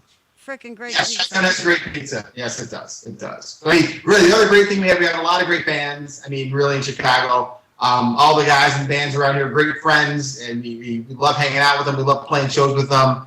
All the bands that had, grown up here and then moved out, like Alkaline Trio, and, all those guys, still love those guys too. They were back in the day seeing us play and love them. The guys from Rise Against, great friends, love them too. But we're still doing it. We've been around for over 20 some odd years. 25 years will be this year, 25 years will be a band. So, it's awesome. We're still out there. Hit us up on Facebook, hit us up on Twitter. We've got our stuff on iTunes to buy. We've got our DVDs at the Punk. Where are our DVDs? You can buy our DVDs online. We got a lot of stuff out there. We hope we'll have some new stuff for you guys coming up soon. But I'm glad you guys had us on. I appreciate it. Hope everybody out there enjoyed the show. And I think they did. I definitely had a good time. Sorry for being late, but That's how it is. That's no problem. I hope you have no bad weather coming up there. I know we're getting kind of a cold front down here. A whippy front. And- A whippy front. Yeah. Ooh. And Yeah. my Yeah, we have negative 37, so you guys in Florida can suck a dick. I will say Chicago's a great city. It's a true city. You Your got a train heart. your train system up there fucking rocks. Let me ask you this. If I gave myself a full frontal lobotomy with you right now, under your doctor's supervision, would that be legal? No, that'd be fucking stupid. That's what that would be, just be stupid. I had to ask. Because doctor's supervision. Under a doctor's supervision. I don't think you could be pimping yourself, and you might as well just say, I should call now the police and the authorities to say that you're suicidal. Baker Act 'em. But that's what it's called in Florida. I don't know if it's called that up there, but it's called a Baker Act. Is it A Baker Act? Yeah. Baker, like. Oh. I thought you said like a banger ass or something. I just said for a second, like, Jesus Christ. Baker Act. All right. Now, there you go. My hearing's getting bad in my old age. There you go. Well, I listen to these things, and I'm sure as a doctor, you don't encourage wearing your headphones 24/7 almost, and having it full blast, your iPods. Yeah, well, I mean, I played music for over 25 years, and exactly. My hearing is pretty much shot. I haven't worn ear protection for all that time, so do you pain. have tinnitus? I do, and basically, my wife would tell you that I don't hear anything that she says, but that may be selective hearing at times. So. Well, I have a tendency to believe that whereas a lot of R&B, I shouldn't say R&B, but a lot of rap and stuff, the bass. I've heard that people listen to a lot of bass, their brain separates. There's a membrane that separates the brain, like from in the cars. It's probably a certain generation, but from listening to that bass, that material that holds your brain to your skull or whatever separates, so they get migraines and headaches from that and stuff. Whereas I think people that listen to punk rock, there's more treble. What do you? So, are we? I'm trying to follow this. Well, maybe it's time for me to end this interview. Eric, that might be correct. I think maybe there's so much trouble in those earphones, and it's causing you not to think right with the booze, and it's now causing separation of brain tissue, which you just mentioned. But going back to the thing, like I said, we're on Facebook, we're on Twitter. Please hit us up. Hopefully we'll have some new stuff for you, new shows in 2014. Hopefully traveling out of the area. Hopefully get down to you guys. If it's the right way, the right show, we'll be there. Like I said, we'd love to do things like the Fest and play, in Austin. We'd love to do those things, get out to California again and get back out there where Dr. Strange was and hit it all up. So we're ready to go. Minnesota, hey, D4, I'm looking at you guys, good buddies. Let's go. Hey, we're all ready. So Bollweevils are still there. We love you guys, and we're glad that we were able to do this every year. I'm glad you had me on, Eric, and I'll be glad to come on any other time. Awesome. Very cool. Thank you, Daryl. Thanks, You've been a man. real treat. I'll be in touch with you soon. I want to get you those comics, and we'll be talking, man. No problem. Appreciate it, Eric. Thanks a lot. All right, thanks. And Hey, thank you very much, too. Daryl Wilson, everybody on the e.d.show. Thank you. Thank you, Class act. thank you. Another All right. class act. See you guys. Have a good one. Take care. See ya. Ciao. Oh, well, we're back. And that was, That was fun. yeah. You would never expect to have a doctor on your show. So, true aspect of a professional is just like, wow. I'm amazed again. I've got your earring right here. Cool. I'm picking up my change and fell in my I don't purse. care. That's all right. You can take up my change if Oh, you need yes. it. Anyways, I'm going to play some music and see if I can get a hold of Rikk Agnew. So, I had some Skype problems. My Skype account got deleted, and I had a connection with Rick. So, if for some reason we do not connect with Rick, I apologize wholeheartedly. It's my fault all the way. It's not Rick's. It's nothing to do with Rick. It's me. Okay? So, while I'm doing this, I'm going to play some tunes. So, thank you for checking out the e.d.show. We'll be right back.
consider giving her a call. She just sits at home in depression.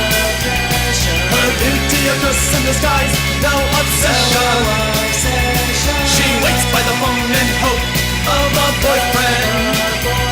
The silence never breaks anything except her. It upsets her, always lonely. So shy and quiet, they think she's too conceited. But she's a victim, such a victim, such a victim. She has a shell of devil raising happiness alone and lonely.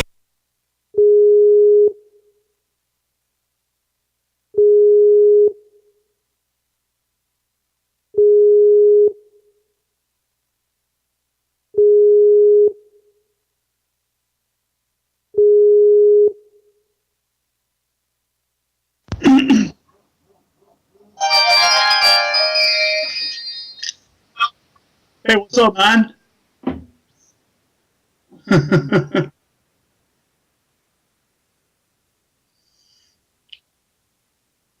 Oh, no need to, man. I was just hoping that I hooked up right, you know?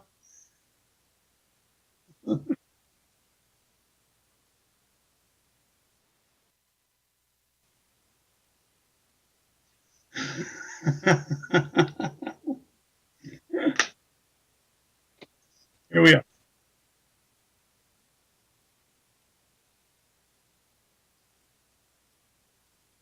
Oh, cool.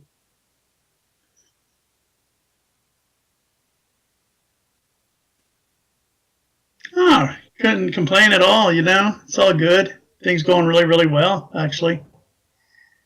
So, I had to leave poop about 3 years ago.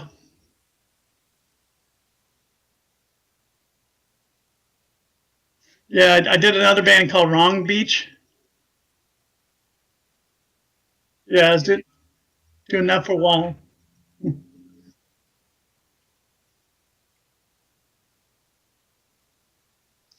Every band that's ever existed except for the Beatles and Osmonds, basically.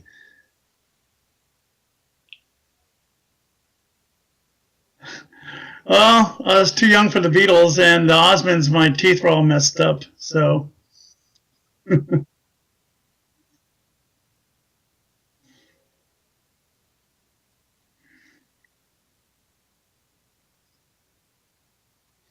yeah.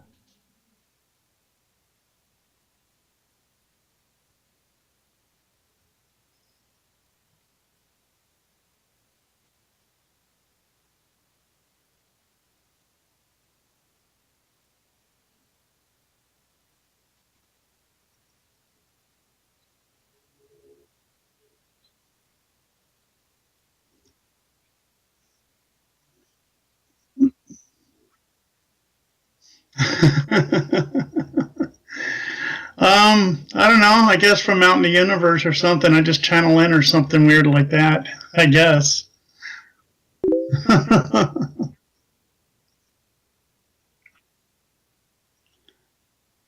Oh, hey, Harold. Wait, no, that's not Harold. I thought I recognized you. Sorry about that. You look familiar.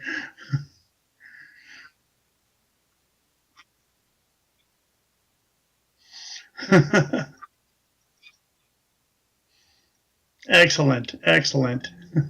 I wish I'd. Oh yeah.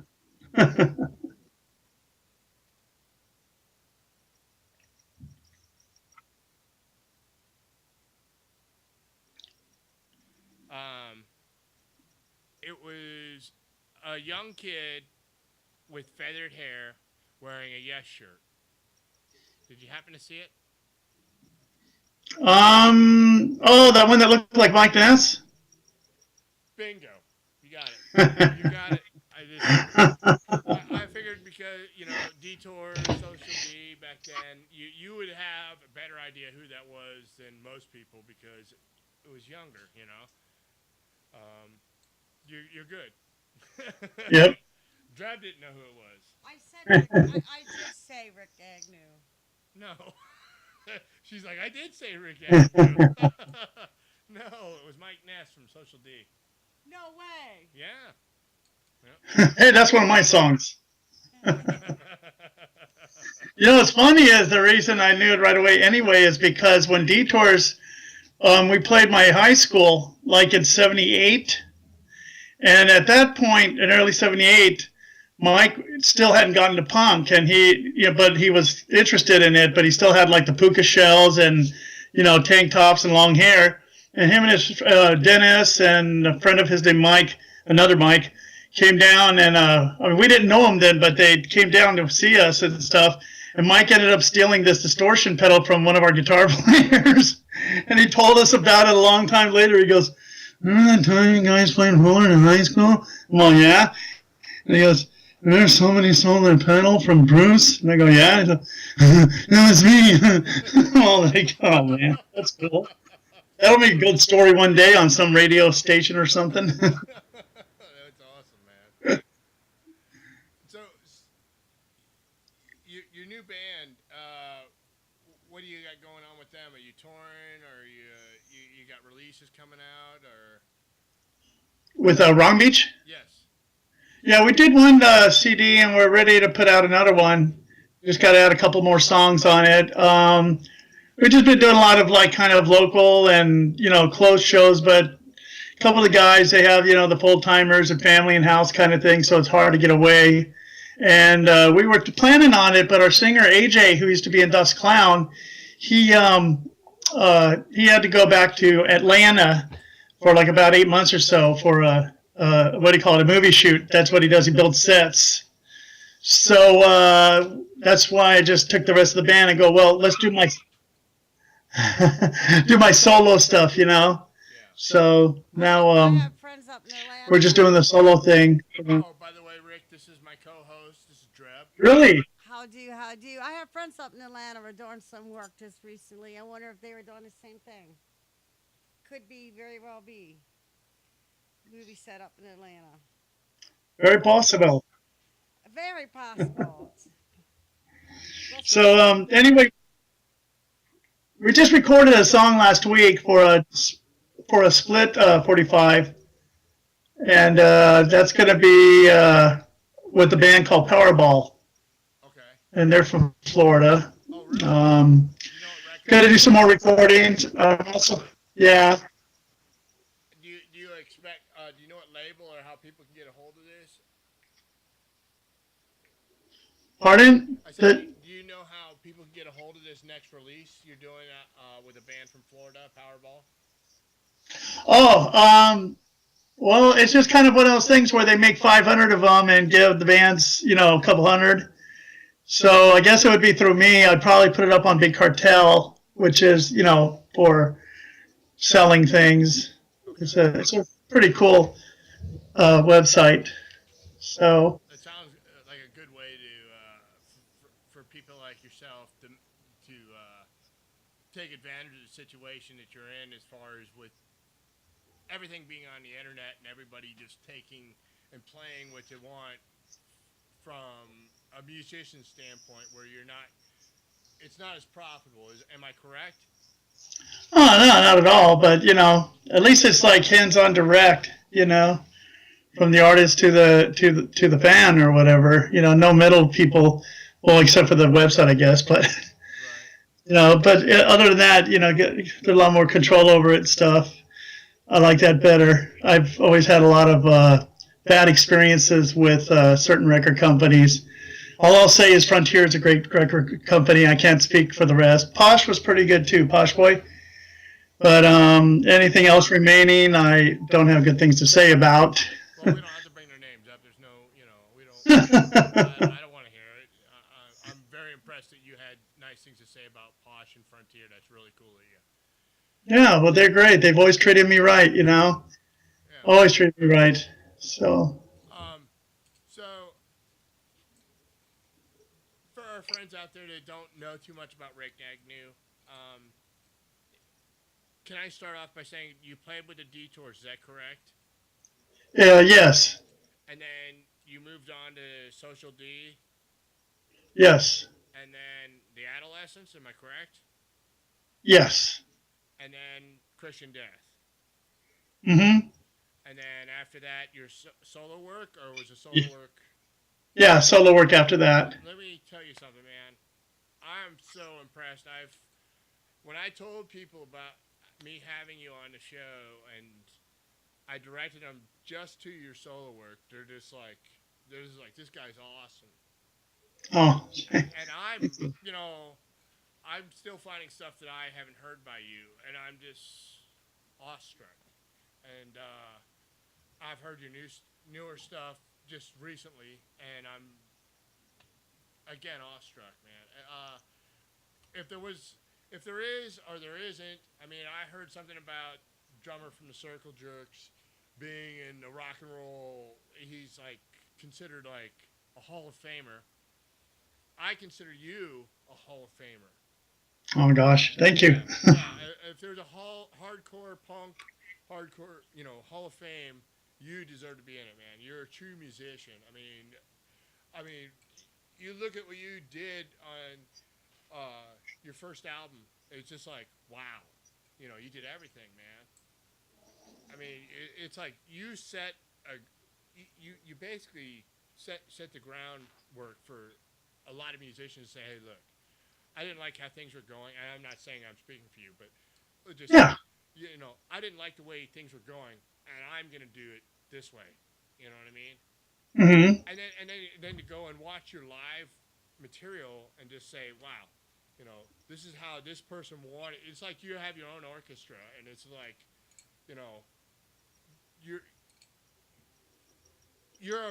you're like a Beethoven or a Tchaikovsky or something of punk and hardcore. Does that sound right?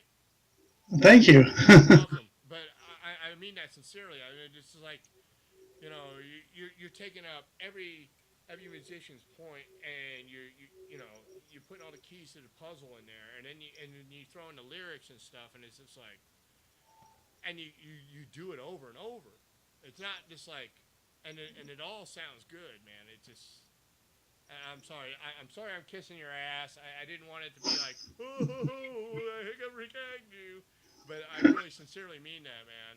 And then I find you doing these cameos and videos and stuff. I got a link off a video you did at your house with your girlfriend, and you talked about doing a cameo in a video, and I don't recall the band's name. Or maybe that was... I'm trying to remember the fellow's name. I think you were like in Iowa or Idaho. Iowa? Ryan Myers, Sue Guitars? Or Derek Higgins? Derek Higgins. He has a morning show all the time, and he has like records, tons of records. Yes, his wall of records. I remember. Yeah, he was my bass player when I was out there, when I played out there twice. Yeah, he seemed like a nice guy, man. Great guy. Cool. Yeah, you brought up the fact you did a video, I think it was about skateboarding or something. Oh, I Can Skate, the band The Fags. The Fags, yeah. I just added them. That's a cool video, man. I'm going to turn up my studio mic. Okay. Sorry, Rick. That's okay. People having... I'm a greenhorn with this, man. I still can't believe I have you on the show with my friend Dreb. We're really, Hi. Hi again.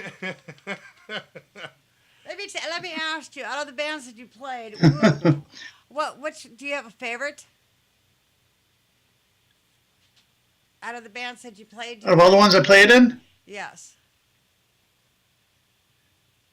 I don't know. I loved them all. I love them all. I don't have a favorite. How was that when you played with the Detours in 2011? I saw a video today. I mean, it wasn't like I just stopped looking at videos. I've been looking since I knew I was going to have you in a show. I've been looking up every video I could find, and it's just like I keep finding new ones. And I saw this one. It looked like you're playing out cold, and it was a 3-song set video. And you play OC Life, and you play a couple Adolescent songs. And I don't know if that was your first time back with them. I think it was a benefit for autism. What was it like playing that show? Do you remember that show, 2011? With the Detours? Yeah, Punk Rock Picnic? Yes. Yeah. Yeah, that was fun. That was pretty fun. I was kind of ill health at that point, but it was fun. Yeah, so we did the same show a year later, I think, or a year before. Same thing. So it's really good that you can come back to these bands and play again after so many years. And I don't know. Well, let me ask you this. I read something where you were saying, somebody was saying something to you about how you are as a musician. I compliment you, and I think you're a super, super, super guitarist and everything else you do. But your opinion of yourself as a guitarist is, let's say, to put it up against, let's say, Joe Satriani or any of these rock stars. I'm not going to try to compare you to anybody else because I don't even want to compare you to Joe Satriani. In my opinion, you're your own person and stuff. But you've made some sounds that have truly inspired some people, And I think and I don't mean by ahead of your time. You weren't ahead of your time. You invented, as far as I'm concerned, you started a lot of the sounds that are out there today and that are continuously being played. I mean, what drove you? Do you have any inspirations as growing up as a kid? What artists, or is this all you consider yourself? I made this, and I'm my own. I'm not inspired by anybody. Oh, I'm inspired by everything, even things that are non-musical, just like even factories I've worked in that were inspiring as far as like tones and sounds and stuff. I grew up on a lot of very varied kind of music. My mom's Mexican, so there's a lot of mariachi and Latin, and my dad's Irish from Philly, so I listen to a lot of that kind of music, Celtic music and stuff. So you got but my favorite's always been classical. I've always listened to tons of classical, and I still do. So that's a big inspiration right there, really. Did you grow up in band and stuff in school and stuff, or did you just do music outside of school and as a kid? Yeah, just outside of school. Oh, that's cool, man. Yeah, I never studied. I never took any lessons. I don't know. I mean, You just picked written it up music and is played? like. Pardon? You just picked up the guitar and played? Or did you did you start with another instrument, or just The what? I'm sorry. you just picked up a guitar and started to play? Basically, yeah, any instrument. Give me an instrument and I'll just start playing it. It's kind of a natural thing with me and my brothers. That's a gift. That's a gift. Thank you. Thank you. I consider it a gift. So how are things in your life now? I mean, what does Rikk Agnew do besides playing a band? If I were to walk up to you on the street, I mean, would I see you working, or are you constantly a musician? I mean, from a standpoint, from a fan. Well, music, art, drawing, writing, not just music, but writing, short, like stories and stuff. So does my fiance. She's very much into art and music and has been doing likewise for quite a long, long time. And we're working on a couple projects together too. In fact, she was in a band that I was in Christian Death after I was in Christian Death. She was in Christian Death, Jatan Dimon. She was right after I had left, yeah. So she was in that band for about 7 years, I guess. And then she did solo stuff and worked with other people in Europe a lot and everything. So. And how did your paths cross? She worked at this record store in Fullerton part-time, and I just like cruise by there, and I'd go there to get my shirts done and things, and then I don't know, it's like we'd always meet each other, and I finally met her there and stuff, and it just kind of hit it off. That's great. Have a lot of similar tastes, a lot of similar history, just so. But we have some good plans for this year. We did a few shows together. We did one in Mexico City, one up north, and one here where it was just her singing and me on guitar, having to compose these songs she did into like just guitar, and it was really interesting to do that. I was nervous as hell too because I'm so used to a band and loud and stuff, and to play stuff kind of quiet and there's no beat, there's no nothing, just you up there doing the music. I was so nervous. I was like throwing up outside and everything. I'm all dressed up super nice, and here I am in the alley. How often have you done that before a show or anything? Did you ever get nervous, or is it just because you're with your woman? Your woman. No, I still to this day before a show I feel like I'm gonna throw up, and sometimes I do. I get so nervous, or sometimes I just have to go poo poo. Oh no, man. So it's like, where's the restroom? Where's the restroom? Oh, he must have to go on in 5 minutes. Like, yeah. Wow, man. Well, I guess it's better to get it out before you go on stage, man. Oh yeah, I think G.G. Allen. God bless his soul. Wow. I think his name comes up almost every interview we do. Yes, it does. G.G. does. It's amazing. The guy still lives. Oh yeah. You want to see something cool? Yeah, man. Let me see if I can get this pointed down here. Oh, dang. Can you see it? Yeah. Is that the GG album? Is that the pentagram? Yeah, it's like a. Yep. Wow, with his head in it. Wow. Yeah. So did you know GG and Merle or? Yeah, I met them down in San Diego when they played here with the Murder Junkies. That one last tour. Awesome. That's killer. And got to talk to him, meet him for a while, and I was amazed. He's very articulate, very nice. Yeah. Really cool. He really was. People. I mean, his legend lives on, so to speak. But everybody's preconceived notion. I mean, I wrote through him as a kid, a teenager, and he always responded back to every one of my letters. But when it came to business was business. But when it came to talking to his fans, he always responded, took the time. May not have been what you wanted to hear, but he took the time out of his, and he even sent, what may have been just a cheap copy poster, but it was still a fact. He responded. He was real. And oh yeah, completely. He was definitely an inspiration on that, because almost everybody I know that wrote him, he writes back. He sends, he'll do big drawings and everything and stuff. And I admire that. I admired that so much. Well, because that's so important. I didn't go into the aspect of what I received in the mail, and I'm sure you can only imagine, but it was. I think it was just the shock value, and he's like, all right, I sent the shock package out.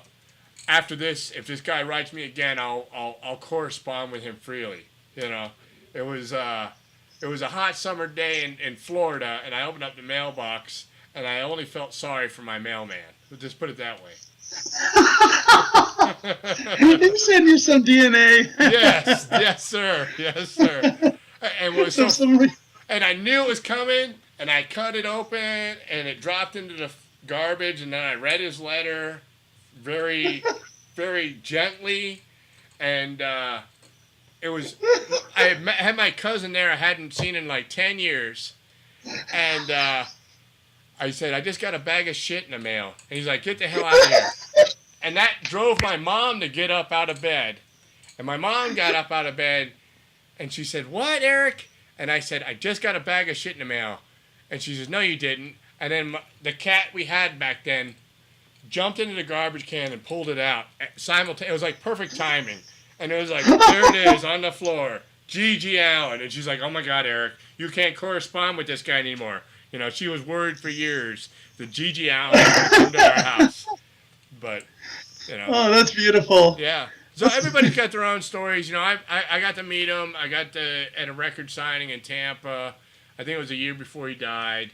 I've got video of it and stuff. It's really cool.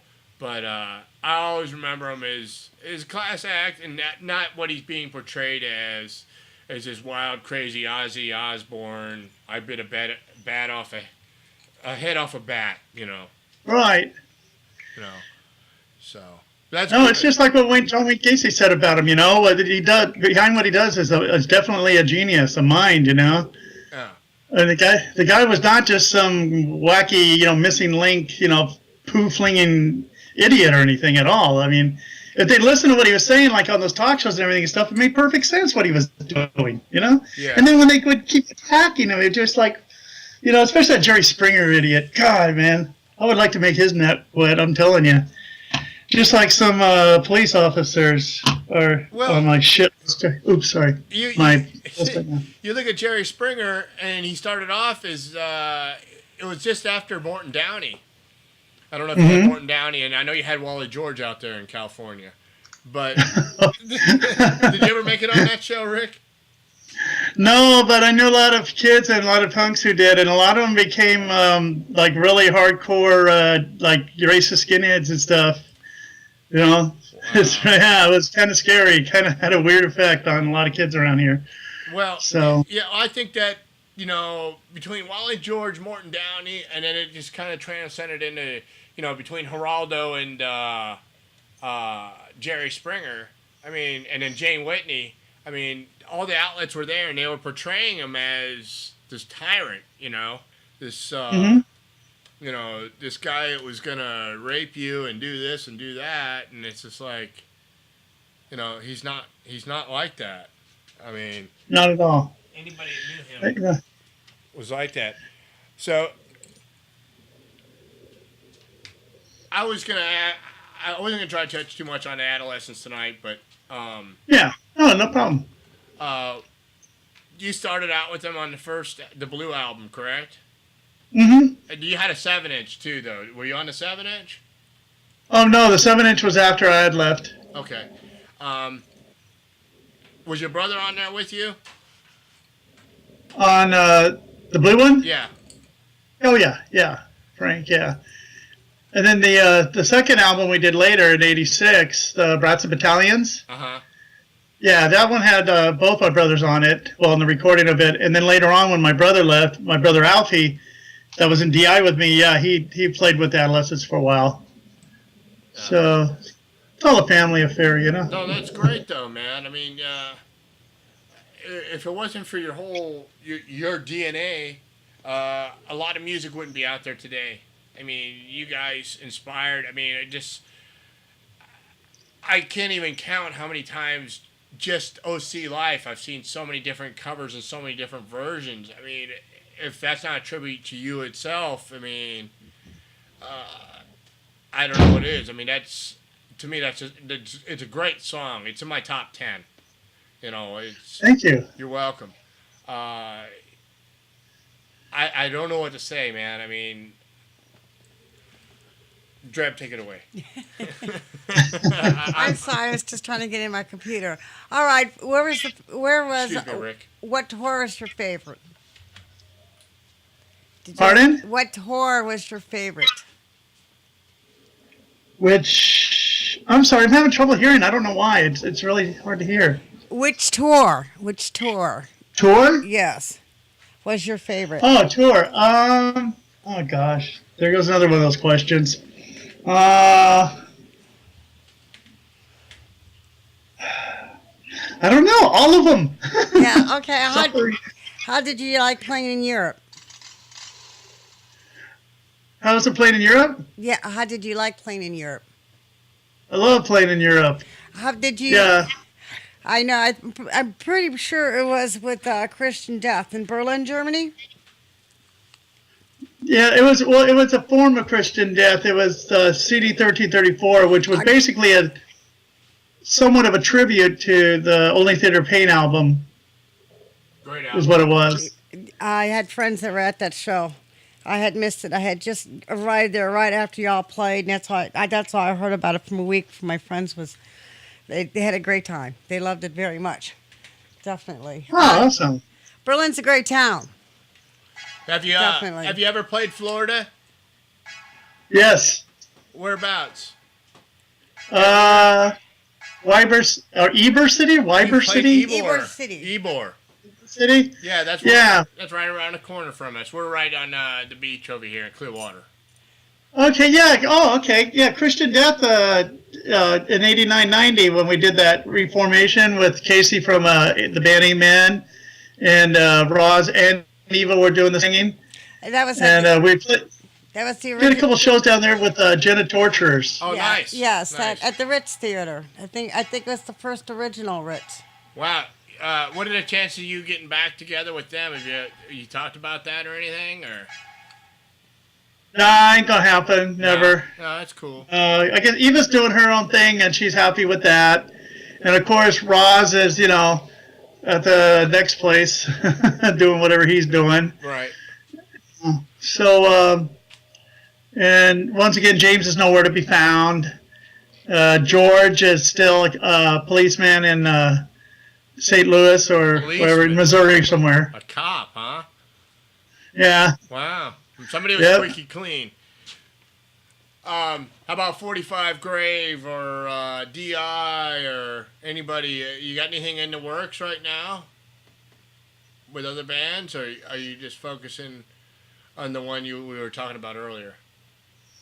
Yeah, just kind of focusing on that for now. I used to spread myself too thin and drive myself crazy.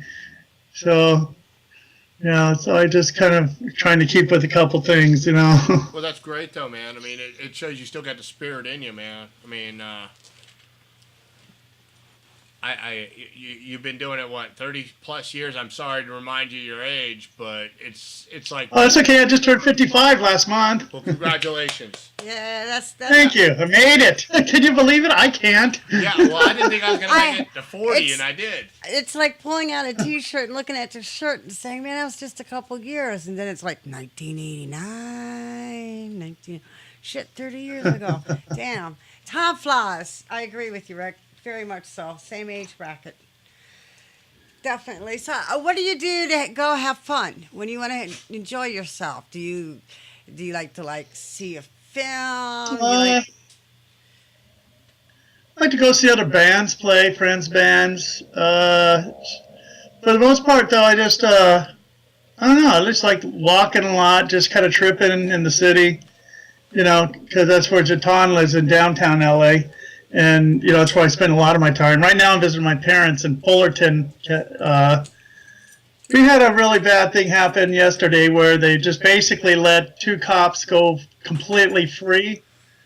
Are you familiar with that? Yeah, I've seen a lot of posts about that. Was it a homeless guy? Is that correct? Yeah, he was a good friend of mine, actually. No shit. No shit. I'm sorry, and so man. I'm really sorry. Yeah. It just, so a bunch of us, we met last night after we got that verdict. It's just unbelievable, but yet, of course, that, they just got to get away scot-free, Well, we just had a 71-year-old retired cop go into a movie theater yesterday afternoon and get an argument over texting and shot and killed the guy in front of him. Well, the guy he shot threw popcorn on him, so he thought his life was in danger, and he turned around and gunned this guy down with his wife there. Shot his wife, too. And it was a cop that did this? A 71-year retired cop whose son is also a cop. He was a retired cop. He asked the guy, the movie theater had the policy of no texting or phones during a movie, and it was the pre-movie. And the guy kind of copped an attitude with him. And so he shot him. And he threw popcorn on the cop, the retired cop, and the retired cop in return thought his life was endangered and shot him. The retired cop was 70 years old, but still, popcorn is not going to hurt you. I mean... It does hit you in the eye. Then you might burn a little bit. But that's, what it is? That's that POBAR crap. It's called POBAR.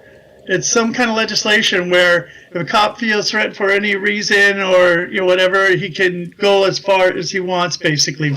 I don't know the details of the POBAR, but that's what they've been, using and getting away with that shit for, So it's just sad, You would think that, if somebody wants to be a policeman, they just want to do what they're supposed to be doing. Well, I think a lot of them think they're put on this planet to be superheroes or based on movies or something where they think they were put here and they can do no wrong. You know?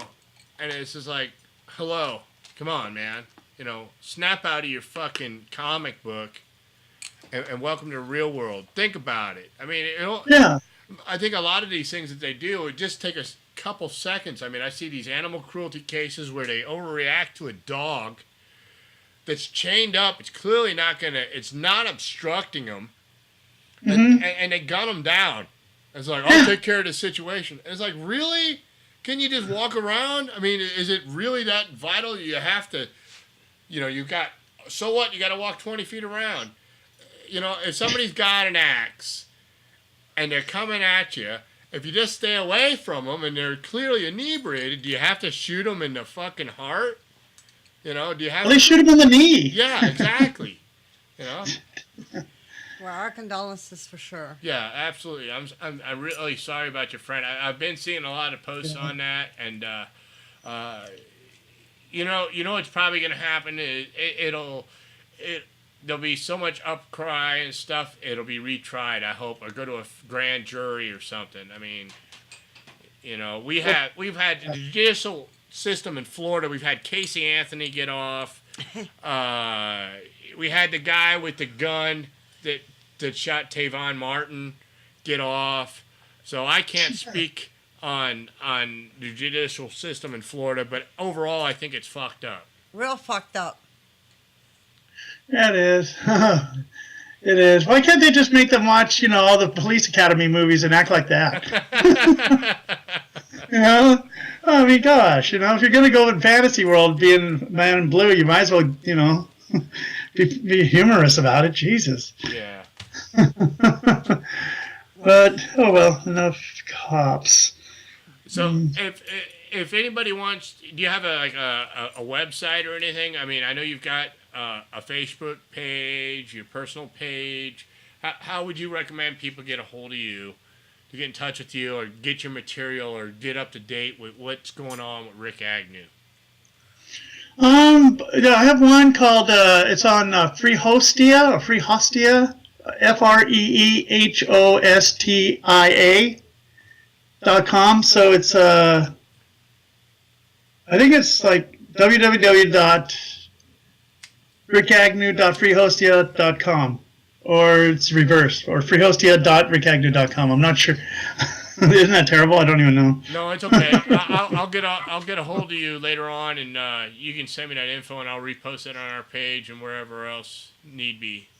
I appreciate that. No problem, man. I owe you so much just for being on the show, and I appreciate you talking to me like a civilized person, and you're a class act, and I really appreciate that, man.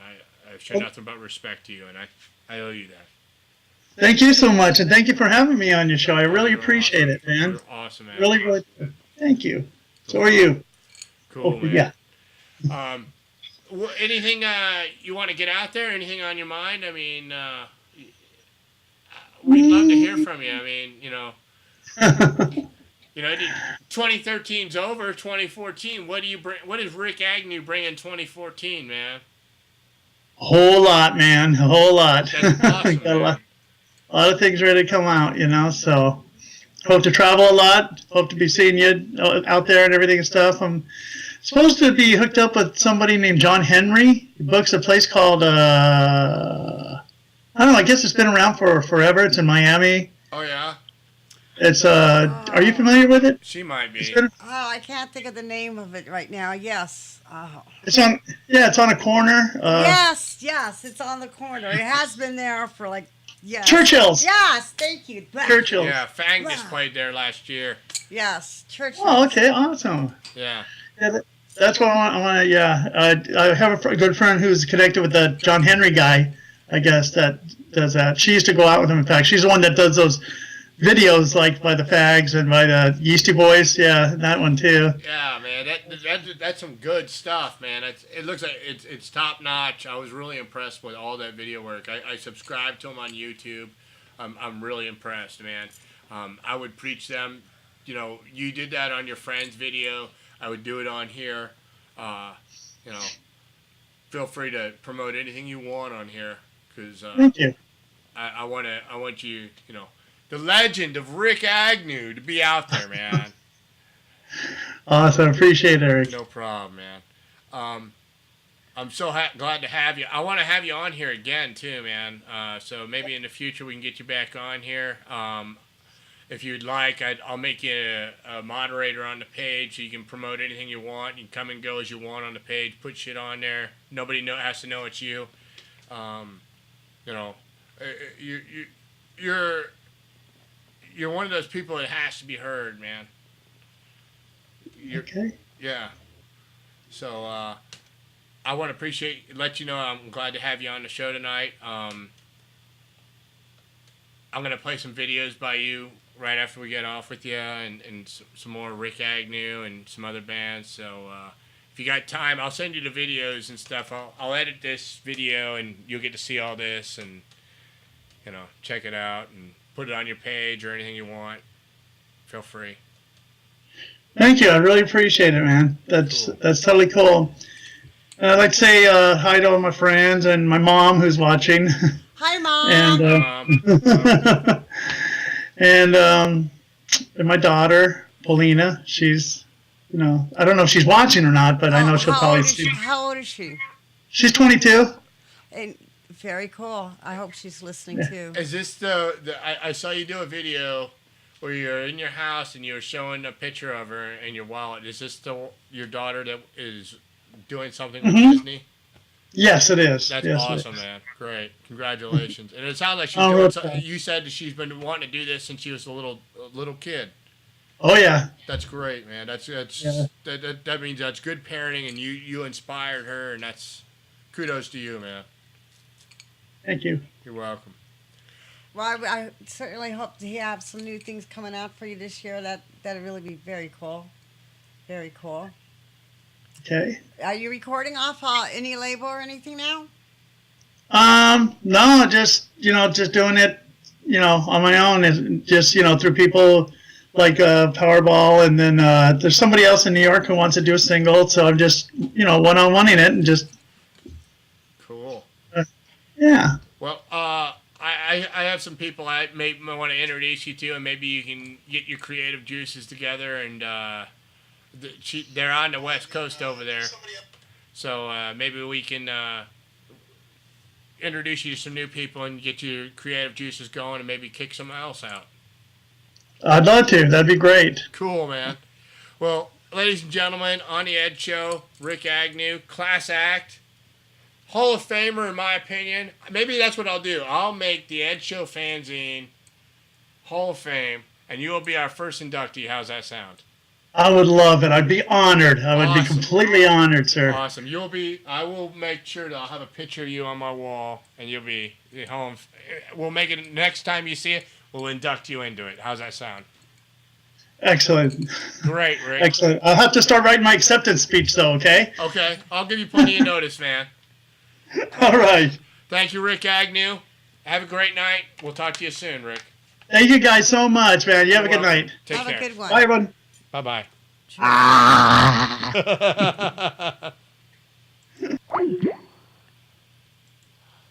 Well,